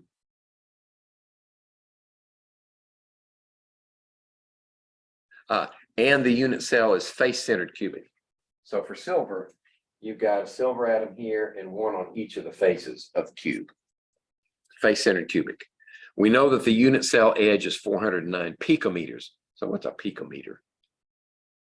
Pico. Pico is the prefix that stands for 10 to the minus 12. So that's important. So calculate the density of that silver. I think I worked out, here we go. So the way we arrive at this density is that there are 4 silver atoms per unit cell. We know that. So if we know that there are 4 atoms per unit cell, what we need is the volume of the unit cell. Because if we know there are 4 atoms, we can calculate how much those 4 atoms weigh. What is their mass? Right? So that will be the numerator term. Then we need to calculate the volume of that unit cell to give us the denominator term in the density calculation. So the volume of the cell is the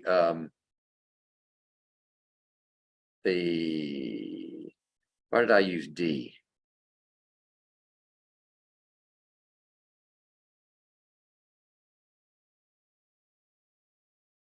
The edge of the unit cell. Oh, okay. Excuse me.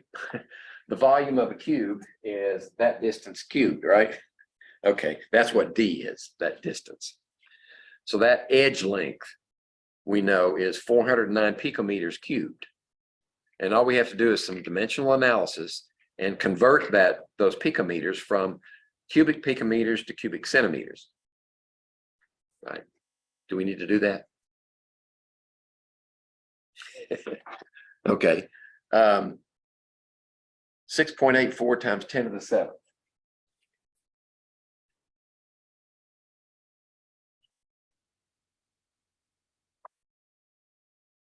6.84 times 10 to the 7th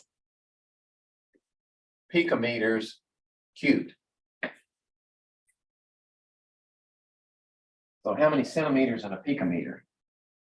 Well, if you don't know, that's no problem, because we can convert to meters first and then go to centimeters, right? So how many picometers in a meter? Well, 10 to the 12th, right?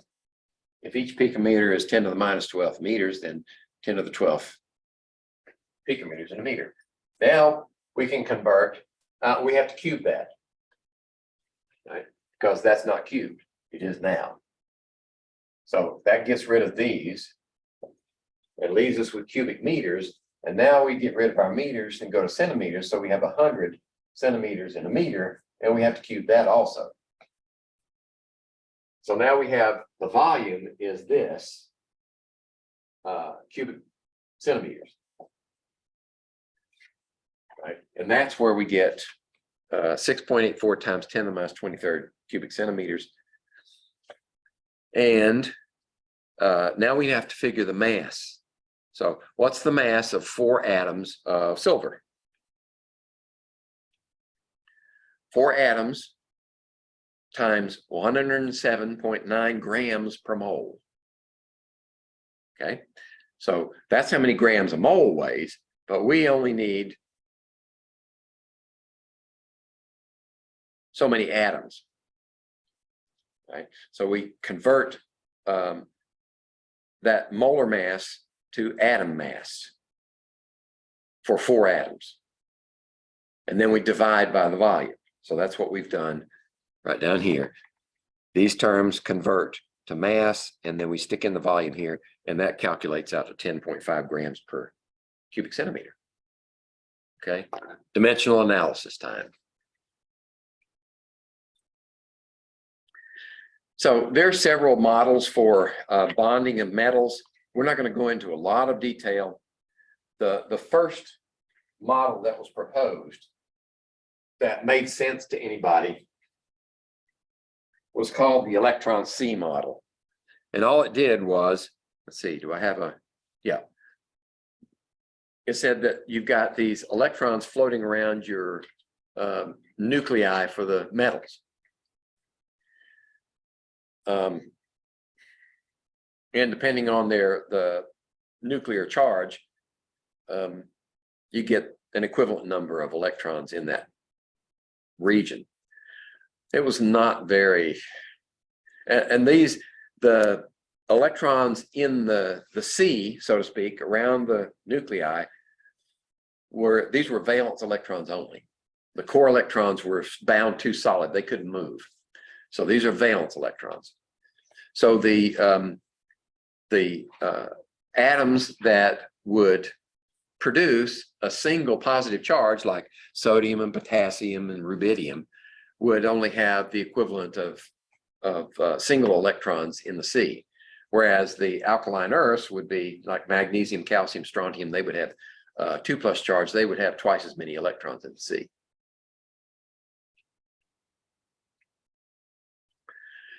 And the electrons are assumed to travel around the metals freely in the crystal. And that's why they call it a C. But it wasn't very good at describing what actually happened. And it was not at all able to predict energies, how much energy is required to maintain that bonding among the atoms. It wasn't until the molecular orbital model came along that we got a better picture of what was happening. And what we find is that when we have the interactions of, and this is the same for covalent molecules also. That's why the molecular orbital model is so useful, because it has a broad application. You get the difference between two atoms in the molecular orbitals is the first option right here. There.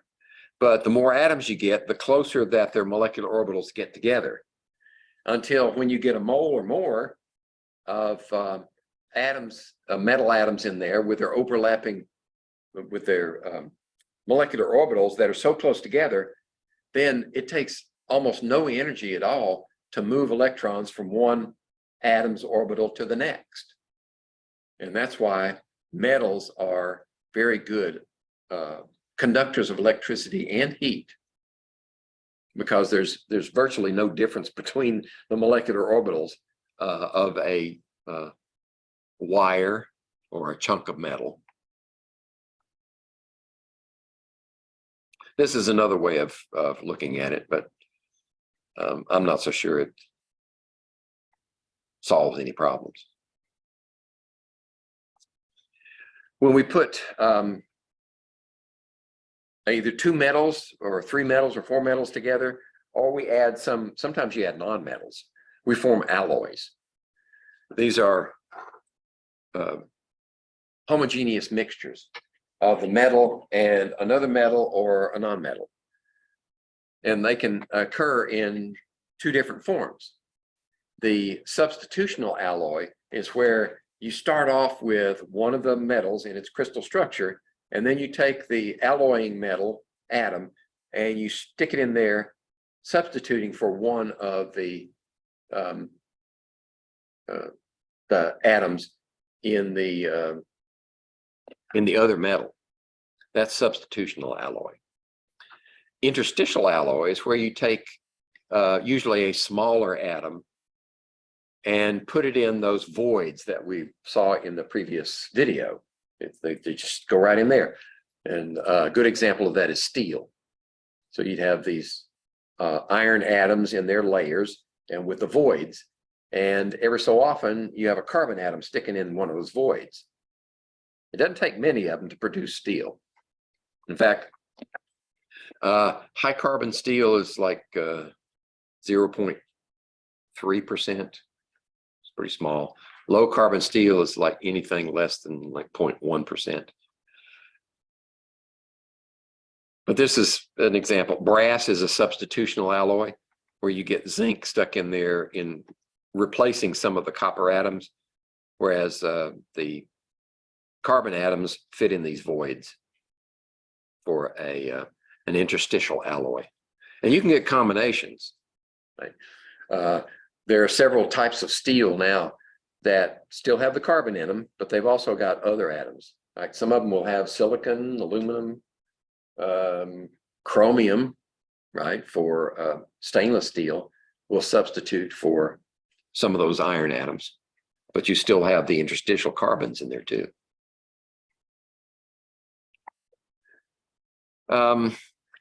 Here's a comparison of the network solids of diamond versus graphite.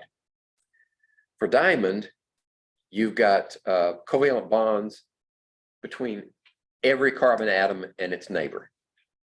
Whereas with graphite, you've got the carbons arranged in a layered structure, where this layer has carbons arranged in a hexagonal pattern, and they're covalently bonded to each other. And then in the next layer, you got the same thing. But between the layers, you got this intermolecular interaction, a weaker bonding holding them together. And for that reason, carbon is often used as a dry lubricant because those plates will slide past one another really easy. And if we used to take graphite powder in these cans with a long stem on it and open up the cap on our cables to our motorcycles, brake and clutch, and spray that stuff down the cable. It's a dry lubricant for that reason. And the nice thing is, it doesn't attract dirt like oil would.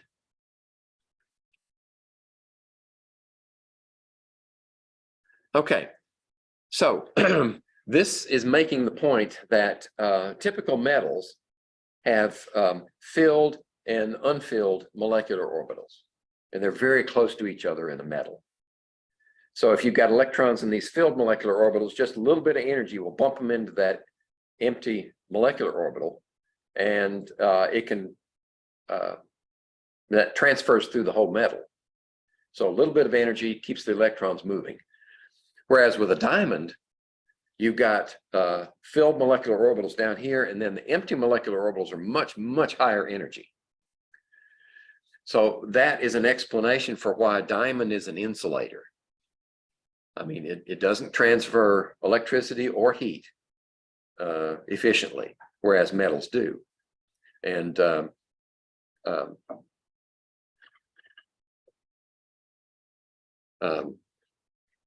what do you call them? Gemologists. That's how they confirm that your stone is a diamond. They have a device that that they put up against the diamond, and it measures the conductivity of the diamond. I think it's heat conductivity. And it has to be non-conductive at a certain level to be a diamond. So if it's very non-conductive on their scale, it says it's a diamond. If it's a fake diamond, if it's like zircon or something like that, it will be more conductive, and you can differentiate between the two. I don't know if I told you guys this story, but my wife acquired a blue stone from a friend. All we had to do was pay for shipping. And it was supposed to be one of those tanzanites. Though they're pretty stones once they're cut and mounted. It's supposed to be a tanzanite, which was blue. So we were at the mall one day in Beckley, and we went by, I think it was K Jewelers, somebody we knew there, and said, look at this, look at that nice stone. He says, that is a beautiful blue diamond. We said, what? It's supposed to be a tanzanite. She says, I don't know, let me check it. So she pulled out her device, put it up against the diamond. Sure enough, it was a diamond, a blue diamond. So we said, whoa, you mind if we leave that here, leave that diamond with you so you can appraise it, right? We're going to get an appraisal so we can put it on our insurance policy. So that's the short version.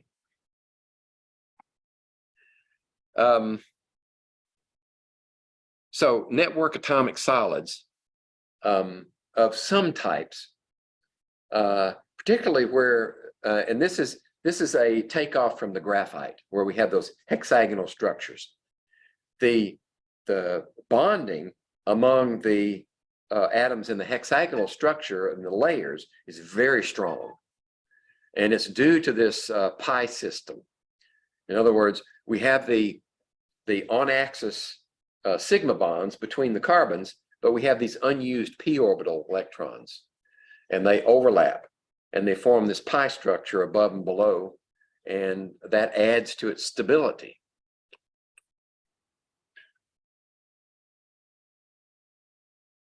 A word about ceramics. Ceramics, that's one of those operationally defined materials. It's basically whatever you want it to be. It's not so rigid that you can say, yeah, you put this together and that together and that together, and you always get a ceramic. Ceramics do have characteristics that are common. And one of those is that they're strong, very strong, but they're brittle. They're not durable. In other words, they're strong in one direction, and they're very good anti-abrasive ceramics. So you can rub them together and they will rub and hold themselves. So there was some years ago, there was some interest by the automotive industry of coating the inside of their cylinders and the pistons with ceramics, because they were virtually indestructible. They were unwearable. The problem was that they were brittle. So you'd run them for a while and they start cracking. So they had to abandon that idea. And some enthusiasts even built entire blocks out of pieces of ceramic, and they bored holes in them, and they tried that and they tried this. It just wasn't cost effective. Typically ceramics are made from clays. The clays, like I described it before, and these are predominantly silicates. They're elements combined with silicon, oxygen. You get some, actually you get some impurities in there, like aluminum. So you have aluminum silicates together is more common. But when you fire them, it actually changes their structure. Their crystal structure changes.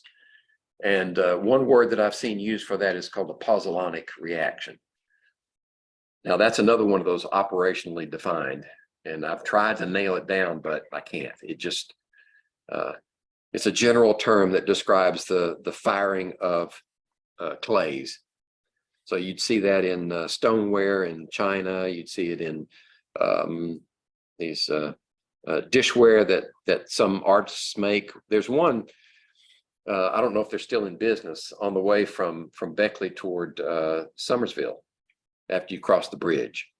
And about the second turn to the left, you go up there and they've got this little cottage in a separate building where they have their ovens, and they throw their clays, and they make some pretty dishes in cups. We've got several cups from them, but they're kind of expensive.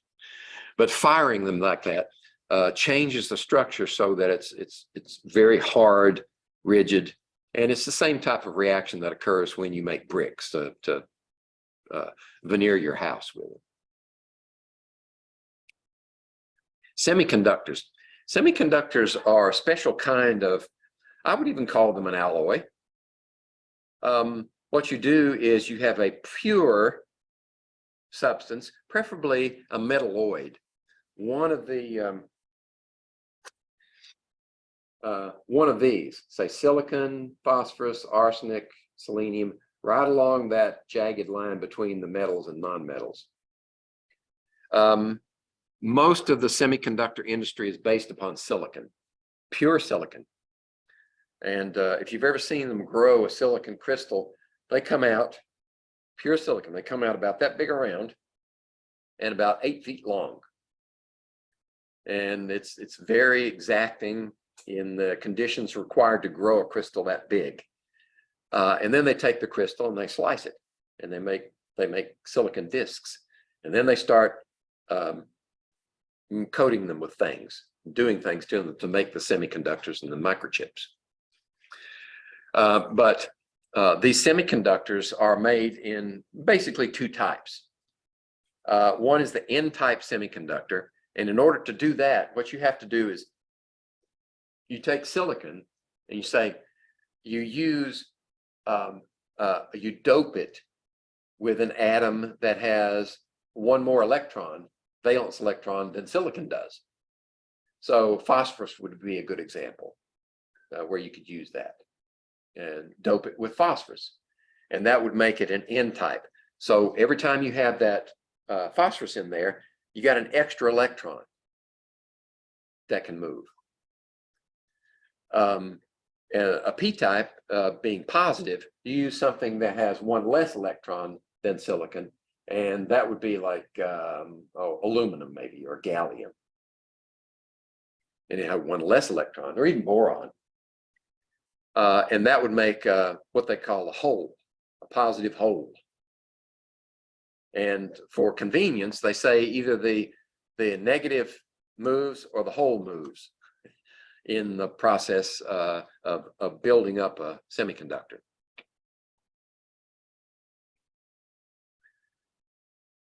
Okay, and this is a diagram of what actually happens in an N-type conductor. So this excess valence electron here is free to move into the empty molecular orbital, the conduction band. Now, it doesn't just automatically move, like it wouldn't move with just a little push like a metal would, right? It takes a little more oomph because the difference in the energy levels is more. So that allows for more controllability. If it was just a pure metal, you wouldn't be able to control the movement at all. And for this one, you're saying the electron vacancies are due to doping atoms, and the hole moves. I'm not sure how they justify that, but maybe an electron moves from a silicon into the hole, and the hole moves from here over here, but the electron moves that way, so they move in opposite directions. And then to build semiconductors, you layer the N-types and the P-types in a certain configuration, and you can produce analogs of electrical circuits on the atomic level. Okay, so here we have boron with representing the hole, and arsenic here representing the N-type. Okay, how am I doing on time? I don't know about you, but I'm losing steam. I got to get through this before I collapse. What is it about ionic solids that is particularly characteristic? Ionic solids are extremely stable. When you get when you get cations and anions together in a crystal structure, they arrange themselves in such a way that they're the lowest possible energy. And that's typical for any type of chemical reaction or physical action, is they tend toward the lowest energy, the most stable.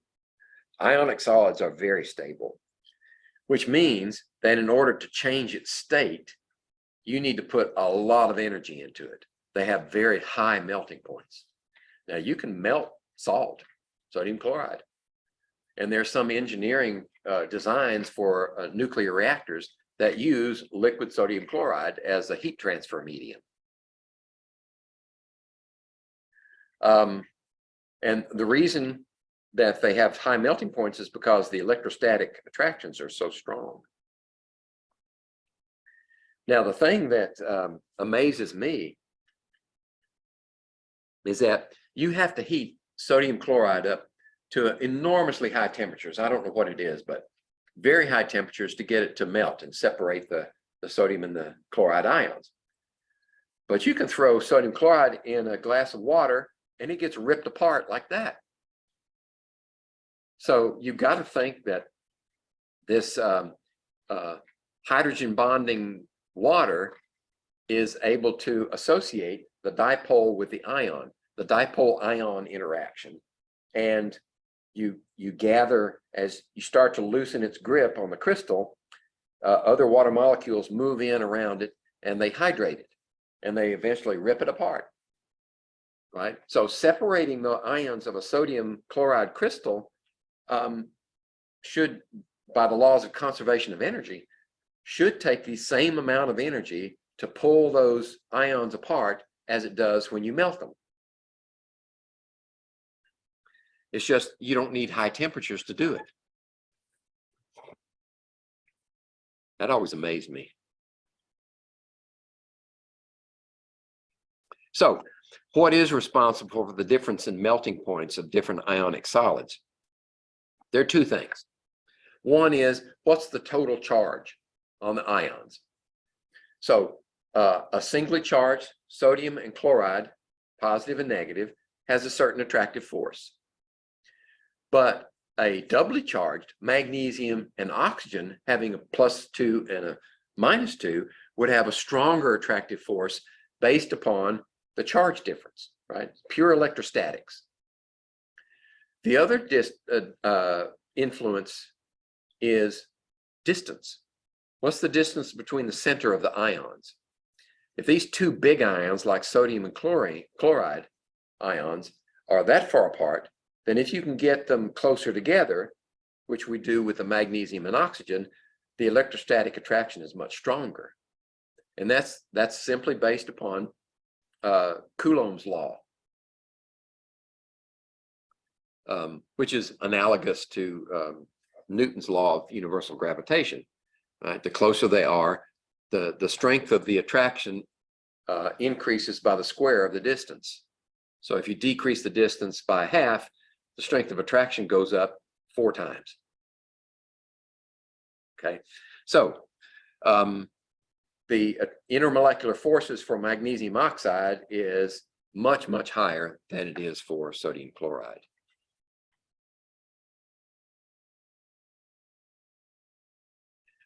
Okay, the video mentioned the types of voids. When you put these three together in this trigonal hole, that's like, remember we had them stacked on top of each other as the first possibility, and that made sort of a diamond shape. That was a fairly large void. But if you just shift them over a little bit and let them sit down into that void, you make a triangular shape and shrink the size of the void. That's a triangular hole.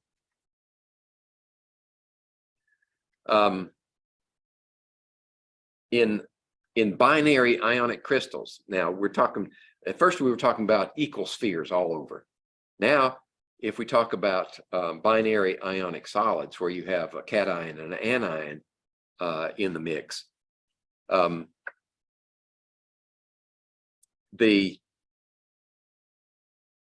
if you have this trigonal hole from the anions, the negative ions formed, then can you fit a cation into that hole? Well, according to this slide, it says no. In these binary ionic crystals, these holes are too small for the cation in this closest packed model. So what I'm thinking is that we devise the closest packed model for the larger ion, right? And that's always the anion, nearly always the anion. Because if you add an electron to it, it balloons it out, right? It makes it bigger. So if you devise the closest packing model for the anions, then you say, okay, that's what we're starting with. Where do I put the cations, the positive ions?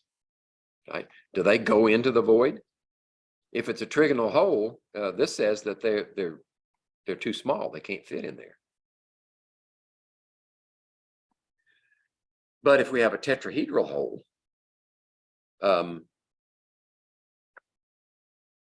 like zinc sulfide, then the zinc ion fits in the hole. There is enough room for it to fit there. Or if we go to the octahedral hole for the hexagonal closest packing, is there enough room? It doesn't say if there's enough room for the ion, but I would think there is. There is enough room in there for a cation to fit. Don't hold me to that. It just looks like it is.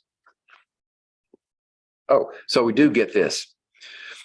For spheres of a given diameter, the holes increase in size in this order. So the octagonal hole is bigger than the tetrahedral hole, is bigger than the trigonal. Okay, so I was right. The octahedral hole should be able to accommodate your cation.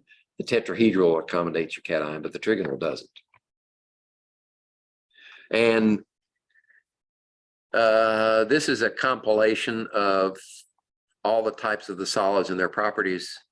And I'm not going to hammer that one because we've already been over that material. This is just to compile it. And this table came out of my textbook. I'm not sure if you have one similar to it, but I wouldn't be surprised if you do. If you You should have one like this in there. All right. So now we want to finish up talking about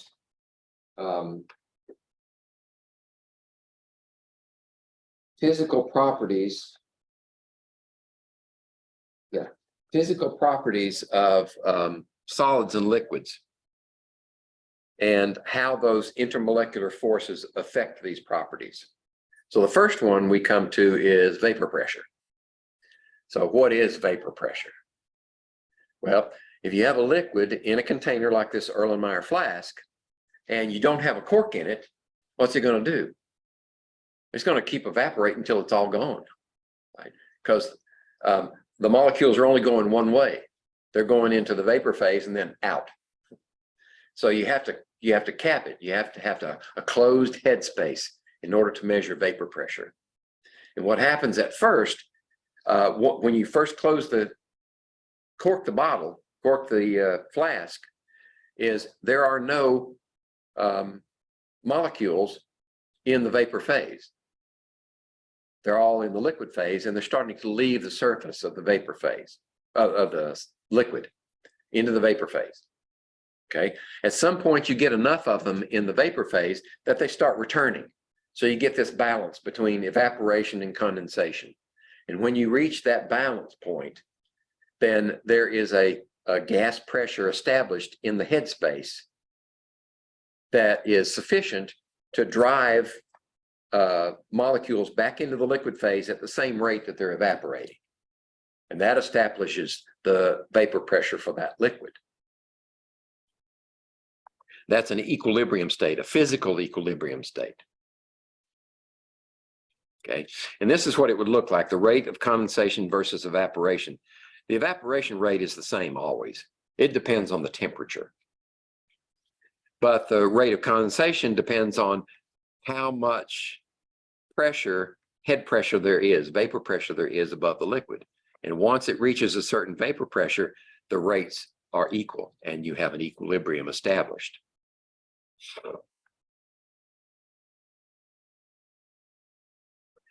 And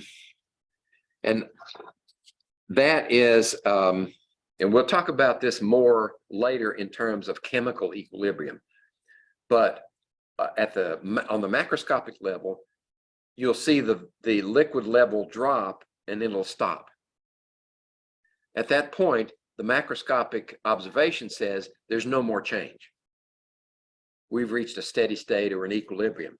But at the microscopic level, the activity is furious. Evaporation and condensation is occurring at trillions of atoms or molecules a second. It's all in the balance of the two processes that you get equilibrium. So what's the vapor pressure of water at 100 degrees C? It should be 1 atmosphere, the boiling point. Now, this is an example of measuring vapor pressure for different types of liquids. If you have a vacuum above your barometer, right, the level of the mercury is going to rise at sea level to 760 millimeters of mercury, or 760 torr. But if you put something in that space above, it will evaporate until you establish that equilibrium. And for water, the vapor pressure is 24 torr. Right, you see that second barometer. And that 24 torr means that the mercury will only rise to 736 millimeters. But if you put something that's more volatile, has lower intermolecular attraction, right? So it's easier to get those molecules into the vapor phase, then you establish a higher vapor pressure. And for ethanol, the vapor pressure is 65 torr. So the column of mercury is going to only rise to 695. And if you put diethyl ether in there, it's got almost no intermolecular attraction and it vaporizes readily, then it establishes a vapor pressure of 545 torr. and your mercury will only rise to 215. So the takeaway from this is that the higher your intermolecular forces, the lower the vapor pressure. Okay? They're inversely proportional to one another.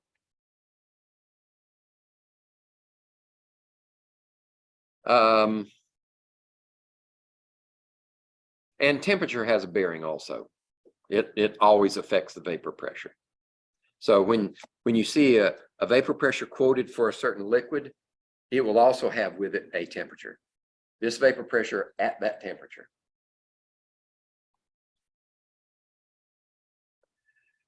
Well, here's a chart. Vapor pressure versus temperature for water, ethanol, and diethyl ether. Right.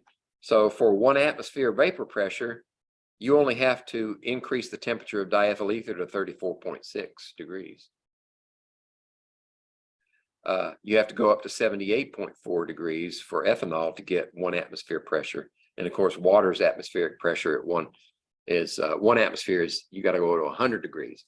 So what that tells you is the stronger intermolecular forces are water, and intermediate in this chart are ethanol, and the lowest intermolecular forces are diethyl ether.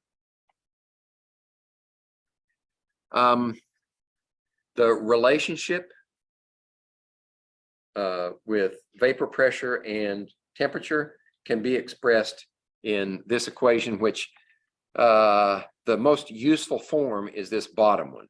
The natural log of the vapor pressure equals minus the enthalpy of vaporization divided by our gas constant times 1 over the Kelvin temperature plus some constant. So what that says is this is the linear format for that equation, right? We've got this equation up here. I'm scratching my head for the name. Arrhenius equation? Is that Arrhenius? No, Clausius-Clapeyron. Yeah. But if you plot the natural log of the vapor pressure against the inverse of the temperature, the slope of the line will be a negative delta H over R. Okay, that's what that says. And that's one way that you can determine the heat of vaporization for your material, is by plotting that relationship between vapor pressure and temperature. Now, as it turns out, and there's the negative plot right there. As it turns out, if you can measure the vapor pressure at temperature 1 and the vapor pressure at temperature 2, you can plug them into this formula. You only need to know those two because we know the line is linear.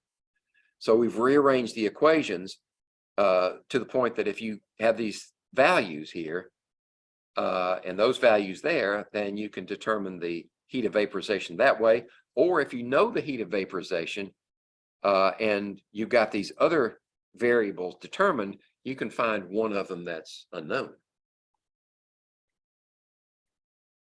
This is the Clausius-Clapeyron equation.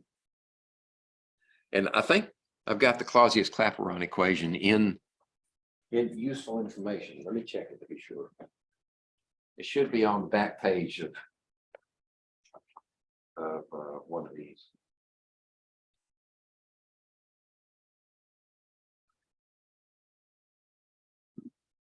I don't have it.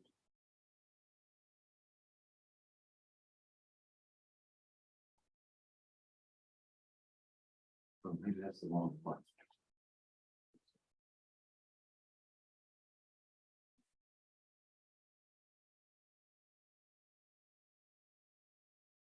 Got the Bragg equation, and I've got the edge length of a body-centered cubic. I don't have the Clausius-Clapeyron. Okay. Well, if you run across a problem where you need it, look it up in your book, and if you need it on a test, I should check that that useful information to be sure it's there, because that's not one that I expect you to memorize. Okay, so this problem works out the vapor pressure of water at 65 degrees when you know the vapor pressure of water at 25 degrees is this value, and the heat of vaporization is 43.9 kilojoules per mole. So then you would insert it in that equation and solve for that one unknown. And you find out that the vapor pressure now at that new temperature is 195 torr rather than 23.8. So it's gone up substantially with that increase in temperature. This is known as a phase change or a heating curve. Is typical for many solids that go through the phase change to liquid and gas. And what we see is as the temperature increases from left to right, you'll see that when there's only ice, look in the lower left-hand corner, when there's only ice, you get an increase in temperature of the solid. But once you get to the point where you've got ice and water together, the temperature stops changing. So the interpretation there is that the energy that you put into the ice solid increases the kinetic energy of the molecules and the heat in the ice until you get to the point where you're starting to phase change. And then all the energy goes into breaking the bonds that hold it in the solid crystal structure into the liquid. And that's why the temperature doesn't change anymore, because all the energy is being devoted to breaking those intermolecular forces.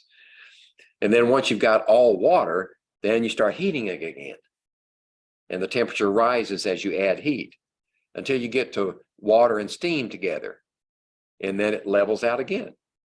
And then once you've evaporated all the water to steam, then you can heat the steam further.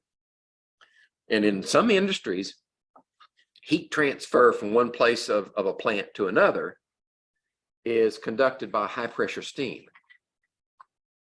So you can heat the steam and you can make it hotter and hotter and hotter, and it can transfer very efficiently the heat that you need in another part of the plant through those steam lines. Of course, you have to be very careful. If they spring a leak, then you've got some injured or dead people. So which would you predict would be larger for a given substance? The heat of vaporization or the heat of fusion? Now, what does that mean? Well, we sort of understand heat of vaporization is how much heat does it take to vaporize a liquid, change it from liquid to gas. And a delta H, heat of fusion, is how much heat does it take to melt the solid. Okay, so think about it. You're breaking the bonds just far enough in a solid so that the molecules can slide past one another. Right? You're not completely separating them and giving them a lot of kinetic energy. So with that reasoning, the heat of vaporization should be much, much larger than the heat of fusion.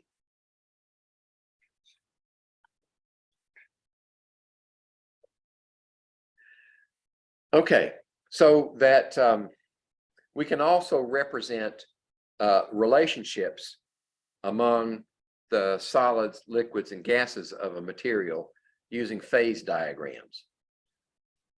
And there are some characteristics, there's some characteristic points and lines that we would draw your attention to in the phase diagram. One is the triple point, one is the critical point, and the other is the phase equilibrium lines. So let's see if the next slide, yes, it does have one. Okay, so the phase equilibrium lines are right here in these dark blues. So on one side, in this region between these two phase lines is a liquid. And anywhere down here is a gas, and anywhere in here is a solid. And the axes are temperature on the x-axis, and pressure on the y-axis. So as the pressure increases, and this is this is typical for a solid liquid gas arrangement for anything, and carbon dioxide is the example here. So you've got one here, and one here. Okay. And we're saying that this is liquid, this is gas, and this is solid.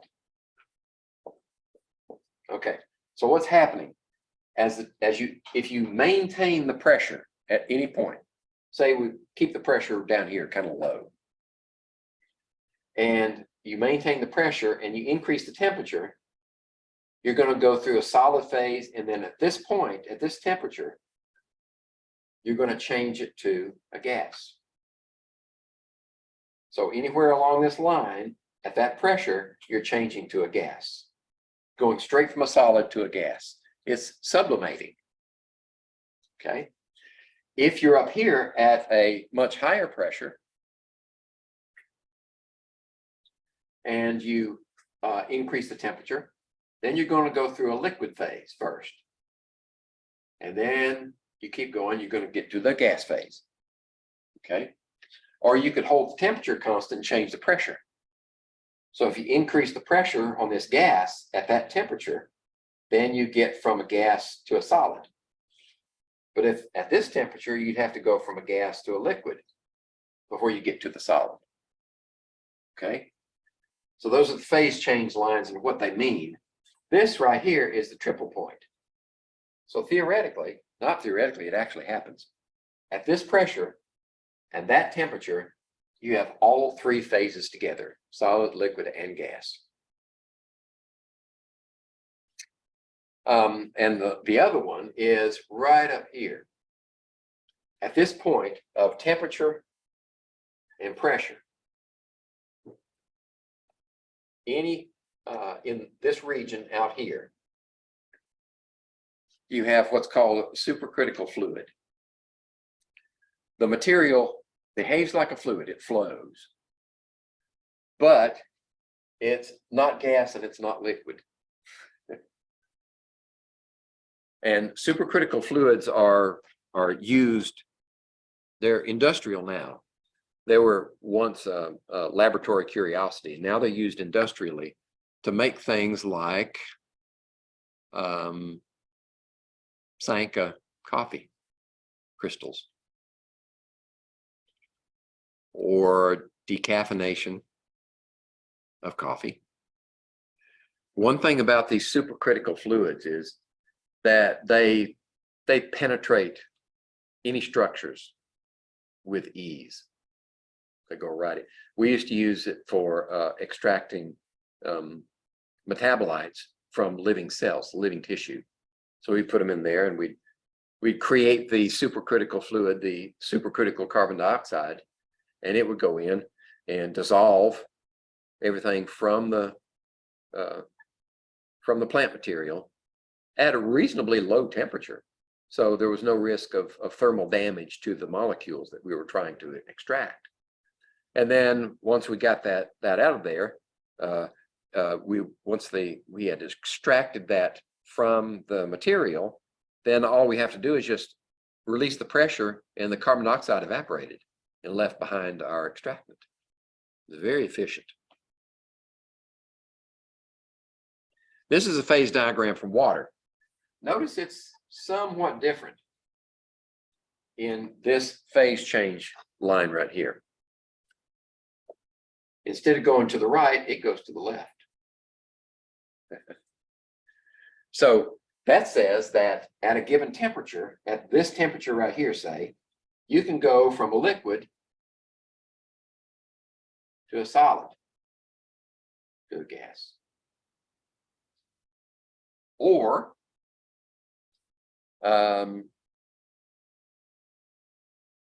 solid liquid line, right? So instead of going from a solid to a liquid by decreasing the pressure, and this one would go from a liquid to a solid. It's just backwards. And there are very few. This is, in fact, this is the only one I've ever seen. Water is the only one I've ever seen to do that. Now, these phase diagrams can become very complicated, right? This is the simplest form possible, but I've seen them that they have lines going everywhere, and they're probably only useful to engineers. Okay, so let's see if we have a handle on things. As the intermolecular forces increase, what happens to each of the following? The boiling point. If the forces increase, it takes more energy to get them apart, right? The boiling point increases. Okay. How about viscosity? As the temperature increases, the viscosity decreases, doesn't it? Because we're breaking, wait a minute, viscosity increases. Oh, I'm sorry. I'm relating them to the wrong factor, temperature. As the forces increase, the boiling point increases. As the forces increase, the viscosity increases. As the force increases, surface tension increases. As the intermolecular force increases, the enthalpy of fusion also increases, takes more heat to melt a solid. Freezing point also increases as the intermolecular forces increase. The vapor pressure, though, as the forces increase, the vapor pressure goes down. That's the only one that does. And the heat of vaporization also goes up.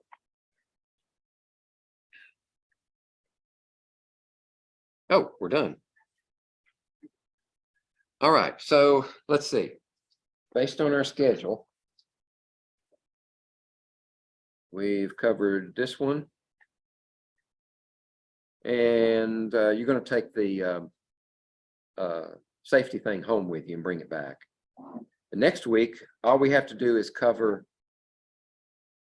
my chapter 11, your chapter 13. So that should be a short class. And I haven't given you the molecular weight by freezing point depression yet.